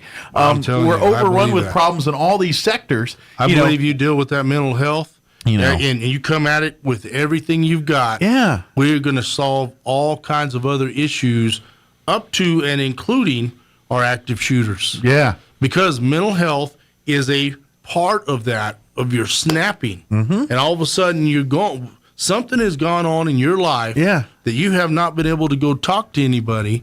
And the other big thing right now is people are afraid to go to a counselor or to go to somebody because if they go in there and they say something, is it a black mark against them? That's exactly right. Yeah. And no matter what you believe in this world, confidentiality is only as good as the person you're talking to. And there's still, I don't care what anybody says, there's still that stigma on mental health. That's right. We're way better than we were 20 years ago, but when somebody is dealing with that, and there's still the circles like, so-and-so went off the edge, now they're in counseling, and they're not right in the head, and then everyone walks on eggshells around them, and who knows? In certain circles that now all of a sudden they're not seeing a promotion anymore. They're not seeing those things.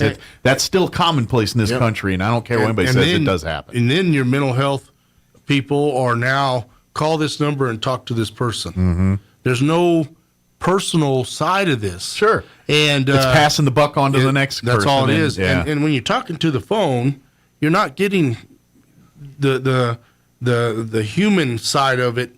And I just don't know. I don't know what's I mean, it's better on. than nothing, but it's certainly It's certainly not the fix. No, it's an immediate. It's Band-Aid. another Band-Aid. It's a Band-Aid. It's an immediate Band-Aid. But we've got to do something to where they got to get in and talk to people, and they've got to do some things. But more importantly, we have to be able to house in a place like a retirement home those who are seriously threat to our community. Someplace where law enforcement and hospitals and other professionals, instead of saying, here, we got an appointment for you on the 27th, come back then. No, we can take them to the treatment facility where we can sober them up. That's right. Probably they're going to be intoxicated or drugged out or something. Right. So we can A, detox them, and then B, let's get them the actual services, get them in touch, physically put them in front of the people that are going to help them instead of giving them a card and saying, call this number or meet here on such and such a date. No. You're sitting here and we're going to be here for at least a few days till we figure out what's best for you next. Right. Well, it's like a drunk driver. You people comment all the time on my pages, Facebook page, whenever they say, well, that guy's already been arrested once. Well, that guy's already been arrested twice. Yeah. We've seen him here just a couple months ago. Yeah. Well, the problem is they've got an alcohol problem. They're alcoholics. They've got an alcohol and they're issue. feeding that addiction. And so when you put them in jail, they're there till they sober up. Then they get out. Now they go. Now they're depressed about being arrested. Now they're depressed. Maybe they lost their job. Yep. Now they start drinking again. They still got their car. They're going to drive, and we arrest them again. There is no immediate fix. Yeah. Shoot, how many times are they in jail and they're like, I can't wait to get out. I'm going to go hit the bars as soon as I get out of here. And that's so, what they do. Yeah. And the majority of people who are arrested for DWI they don't get arrested again. They try to change their ways. But there's those individuals that we just don't know. Sure, they're addicts and they're doing a mental health, and everything they're doing in their life at that moment is to meet those needs. Absolutely. And anything that stops them from doing that is considered a problem. That's right. And so we need to get in there and help them understand. There's other things to go for than the highlight of your day should not be scoring your drugs or scoring your liquor. The highlight of your day should be doing something good with your day. And you know what's crazy to me is you have people on Facebook and they'll come on, they'll say, I can't believe you're arresting people for driving under the influence of marijuana, under the influence of alcohol. Why are you not out arresting or those who are on medications for whatever? Why are you not out arresting criminals? I'm doing that too. Well, you understand that what you're doing is against the law. Sure. And it's called breaking the law or committing a crime, which makes you a criminal. Mm-hmm. And we have seen people die at the hands of these individuals driving drunk or under medications or whatever. So we pulled this person over because they were buzz driving or drunk driving or whatever, and you're like trying to trivialize that, and it's like, what happens if we didn't catch this person and then 2 miles up the road they wrap that car around someone else's car or into someone's home or someone's building, and then you're going to be yelling at the sheriff's department because they let this clown just run around town, you know? And so it's what are we going to do? And it's like, so we've got to. You're right. Maybe this person has a problem. We just got to hope that this wake-up call, this arrest, this whatever, if they put an ignition lock on their car, whatever penalties they get for their driving under the influence, hopefully that's the wake-up call to say, maybe I should seek help here with their family as well. Their family coming in and saying, dude, this is your third DUI. At what point are you either going to kill somebody or kill yourself? Your car. Or you're going to realize maybe you need to address this problem. You know, we need to this is the tools we have to try to wake people up. And until there's a different way to do it, which I don't see how we would do that, because at the end of the day, we have to protect people. And yes, you have the right in things, and we want to make sure you're within your rights when something wrong happens. But we can't forget the victim's rights. And to be honest, your rights are just as important as the victim's rights. We cannot choose one or the overs. You know, when we at the end of the day, law enforcement doesn't have that luxury. The rights of the victim are equal as the rights of the offender. And that's why they treat it that way. So if you don't like the fact that you're getting arrested, you shouldn't have done it in the first place, because that person that you endangered has just as much right to live their life peacefully as you do trying to do yours. You know, we have criminal law and we have civil law. And one of the things I believe is that the mental health issue should fall under civil. And what I mean that is that we have abilities to put kind of like evictions and other things where a judge can give a court order and say, okay, we're going to take you out of this house and give it back to the owner. I believe that should be done the same way with a person who has a mental illness and says, look, you're not being charged criminally, but you're going to be held civilly, which means that you're going to have to go schedule appointments, you're going to go see counselors, you're going to report back to the court to show that you are completing these things. And then if we ever do get a facility or a place, it shows the progress before you can be released from that. Kind of like a work, you know, when a person gets out of prison and they go into a halfway house. You know, where you're saying, hey, you're not going to transition them back into society. Exactly. Basically. And that's what we need. We need to have more hands-on stuff. And, you know, Albuquerque and some of these other places have psychologists riding around with the police officers. That's a great thing. Sure. The only problem is the county is paying the psychologists $50 to $60 an hour or whatever it is, and the police officer's making $21 an hour. You know, so the counselor gets out after the problem has already been dealt with, and now he's dealing with this.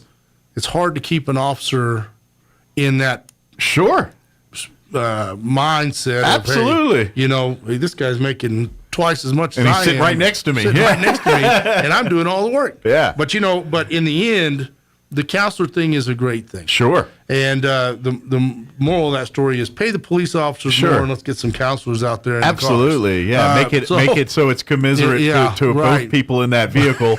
It's worth their money and time to be doing that. But we've seen that, and you know, Well, yeah. At the end of the day, you know, that law enforcement officer, they're not taking pot shots at the psychiatrist. They're taking pot shots at the. He's waiting in the car until it's over and then he comes out. But the whole thing about it is, I am so thankful for those people who are still going into that line of work. Yeah. Because right now we are seeing a slide of people wanting to work, period. Sure. And, you know, you see your pharmacist, you see all these other positions. People like getting paid not to work. Yeah, that's right. They're trying to figure out how to keep that going. And they want to go to work where they don't have to go to school. Yeah. So if you have a job that's going to take you 8 years to get your degree, they don't want that. No. And so the number of people who are coming out into that is we're blessed to have them. But it's like I was saying yesterday in that deal. When you have a marriage counselor and you're talking to a marriage counselor, you want a marriage counselor who's been through not only a not so good marriage, but a great marriage now, so they can say, look, this is what I was going through. This is now what I did to change it. And things are great. I made the mistakes, and now I've done. Exactly. Yeah. Those are the people you want to talk to. And, And that's, for me, that's the kind of people I like seeing even come on as police officers. Sure. People who have lived and seen life. It can understand the perspective of some of the people you're dealing with on a daily basis. Absolutely. And then when they come out, they're like, you know what? I've seen this. Well, I've been, and it makes better law enforcement officers. It really I don't does. care what makes you more personable. Again, going back to the on patrols, I watched one episode a couple months ago, and just talking to, and it was one with an officer who was actually talking down a suicide victim, a person who was trying to contemplating suicide, and talked him down literally off a bridge, and the amazing work of that police officer talking and everything else. That I think that is proof of exactly what you're talking about. When you get those type of people that have lived a little bit, walked a mile, when they get to those scenarios, when they've got someone on the edge, they can relate to that person where none of us could. And you saw that on display in that particular scenario. And I think that was the perfect example of why you do what you do. Yep, exactly. When it comes to law. And that's why I believe it is so important to hire local individuals to be your police, because it is personal. Yeah. You know everybody. It's like me in this community in Chaves County. I know everybody, it seems like, And the one thing that I do is I treat you like a person, but more importantly, whenever you're going through hard times, I can say, you know what? I've seen that. Yeah. I've done that. And as an example to that, look at where I'm at, because I'm trying to show you can make it through all of that stuff. If you could just see some of the things that I went through in my life and say, God almighty, I'm surprised he's here. I have no business walking around here right now. Yeah. And because of family things, what family has done, just living your life and seeing the things that you've seen, you can get past it, but you're the only one who's in control of that. And that's one thing that I tell these guys that I'm bringing on to hire. I said, listen, we're a team here, but you are the one who's going to have to make yourself go through that door. Absolutely. You're going to have to be the one who steps up to the plate and takes this on personally. Absolutely. And and by default, as a law enforcement officer, you take that entire reputation of the police department. So when you are out in the street and you do good things, the entire police department wins, because everyone thinks, man, the cop. But when there's that one officer who does something bad, guess what? It besmirches the entire. Because now people start thinking, I saw one, that means they're all like that. Well, and that's not farther from the truth. But it's to that point you're talking about. When you talk to these young officers, it's like, unfortunately, you are now. You're the spotlight. You're the glass house, and everything you do is going to reflect good, well or poorly on the department, and that's just the way it is. But if you treat people like people, you're going to be a success in this job, and that's in life actually. And that's what you learn. And I've noticed whenever you talk with a sheriff deputy, in a scenario that's not just, hey, how you doing? Right. It's generally that personal touch. That it's literally it. Like I've seen enough of those go down where it looks literally just like a bunch of if you didn't see uniforms on, a bunch of just pals hanging out talking. Yeah, that's right. A minute, you know. That's right. One thing I wanted to ask a little bit about before we go, because we got a little bit of time. One thing that popped up in the news yesterday, I guess the Sheriff's Department, y'all found a body. Yes, we did. What is there any information or any updates we can give on that one yet? So right now, because we still haven't notified the family, we can't give any names or anything. But one thing that I will say is that, and it goes back to the mental health issues and things like that. When we see people wandering around aimlessly, you know, kind of like our homeless and things like that, we are trying our hardest to get them the help that they can get. Sure. But in the end, they still make the decisions they make. So at this point, is it like, was it an old body or was it a recent? Was it was immediate. It was almost. But I guess, I mean, do you guys think this person was killed out there or just was? No, she was killed there. Okay. I didn't know if it was like a thing happened, wandered out there and died, or so someone murdered them and put them out there. Yep. Or So that's what I was trying to find out. Is it a criminal thing or just actually a took her out there and killed her. Okay, so it is a criminal thing. It's more investigations. So are going on. our investigation is ongoing. Okay, we are interviewing people and. But until the family's notified, we can't really say too much. Sure. I just kind of saw things saying there was a body found, but I didn't hear any details. I'm like, was it like a cold case? They just drove by and saw an old body sitting in the ditch somewhere? No, she was right up by the road. Or got left out there and then died from the elements. I didn't know what but it was a murder. And so she was bound and shot. Just, I know details, but do they think it happened there or happened somewhere else and brought there? Right there. Okay. Interesting. Man. Right there. So... and she was tied up. So I think it was like a gang thing, or don't know. Still learning. So we're still learning. Okay. Yeah. Well, so law enforcement do their job. We're hoping and praying for everybody involved in that. Fantastic. I was just kind of curious because I didn't know if this was just hey, we just found a body, or no, we got a little bit of story behind this. Okay. She was tied up and she was killed right there. Younger? So she was shot right there. So, and this is a person who we all know. You know, it's a shame. And hate to see this stuff. So me too. And it goes back to show you, and you think, my God, what this person could have never done nothing to nobody. But it's just like when I was talking with Nathaniel yesterday, and I was talking with him, I was like, I'm so amazed he's not mad because I got to be honest, when I hear his story, and if I'm in that shoes, I think I'd be a bitter, angry kid. Man. Oh yeah, it's well, and that's what I'm saying, and that's what's good about him, and.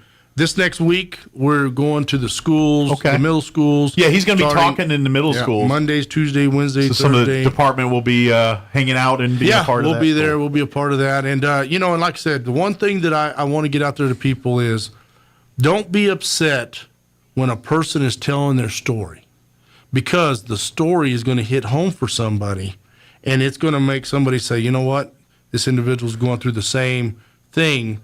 We can do this, or we can maybe prevent this from ever happening again. You hear the terms "never forget." This is why we do this, and what Nathaniel's doing, and what people like him are doing. That by doing what they do, they're reminding folks that, look, we got to be cognizant of this, so we make sure that this doesn't happen again at another school or happen in another place. I mean, yes, we all know we live in a world now where these school shootings are. Sad but commonplace. Like you turn on the news and you're almost like, another school shooting. What's for dinner tonight? But even go into even to some of the high schools right now, and middle schools and down, but even high schools, you go in and say, how many of you know about 9/11? And they're all like, that's the number you dial to call the police. Yeah. They forgot because they never have been. It hasn't been reminded. Sure. And we as a country right now are like ostriches. It's better to put your head in the sand than it is to address what is going on around you. Sure, it's the easiest. It's the easy way path out. of least resistance right now. But the only way we can change things is never forget. Absolutely. And we need to be reminded of these, and we need to see good people like Nathaniel and see that they've survived this, and see that we can avoid it, so there's not the next generational kid that's doing what Nathaniel's going to be doing for the rest of his life. Exactly. Well, I want to say this real quick. I got 4 guys in the academy who are going to graduate. Awesome. Here coming up in May. Good luck to them as they finish up. Absolutely. And then also I have more guys who we're hiring on. We're still hiring. So they'll be. Some of these will be going to the academy, assuming they can pass the other stuff. So they passed everything so far. Good. And but every Thursday we're now testing out at the track. All right. We fill out an application, apply with the sheriff's office. If someone's listening and they think this is the path for their future, absolutely. And please I'm telling reach out.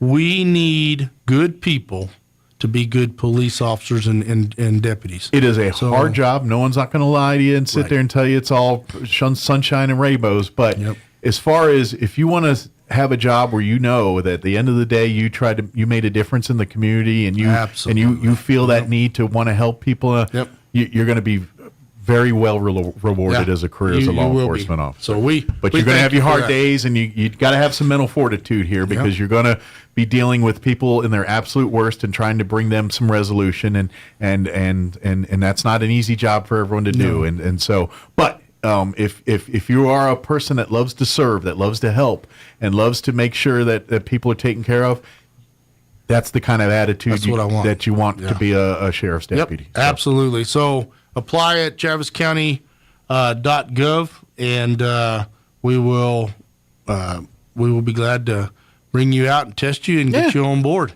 And it is a lot of fun. I mean, you get a lot of cool toys and a lot of great people. I don't care what you say. You're in there at the gun range blowing stuff up. That's fun. I don't care what anybody says.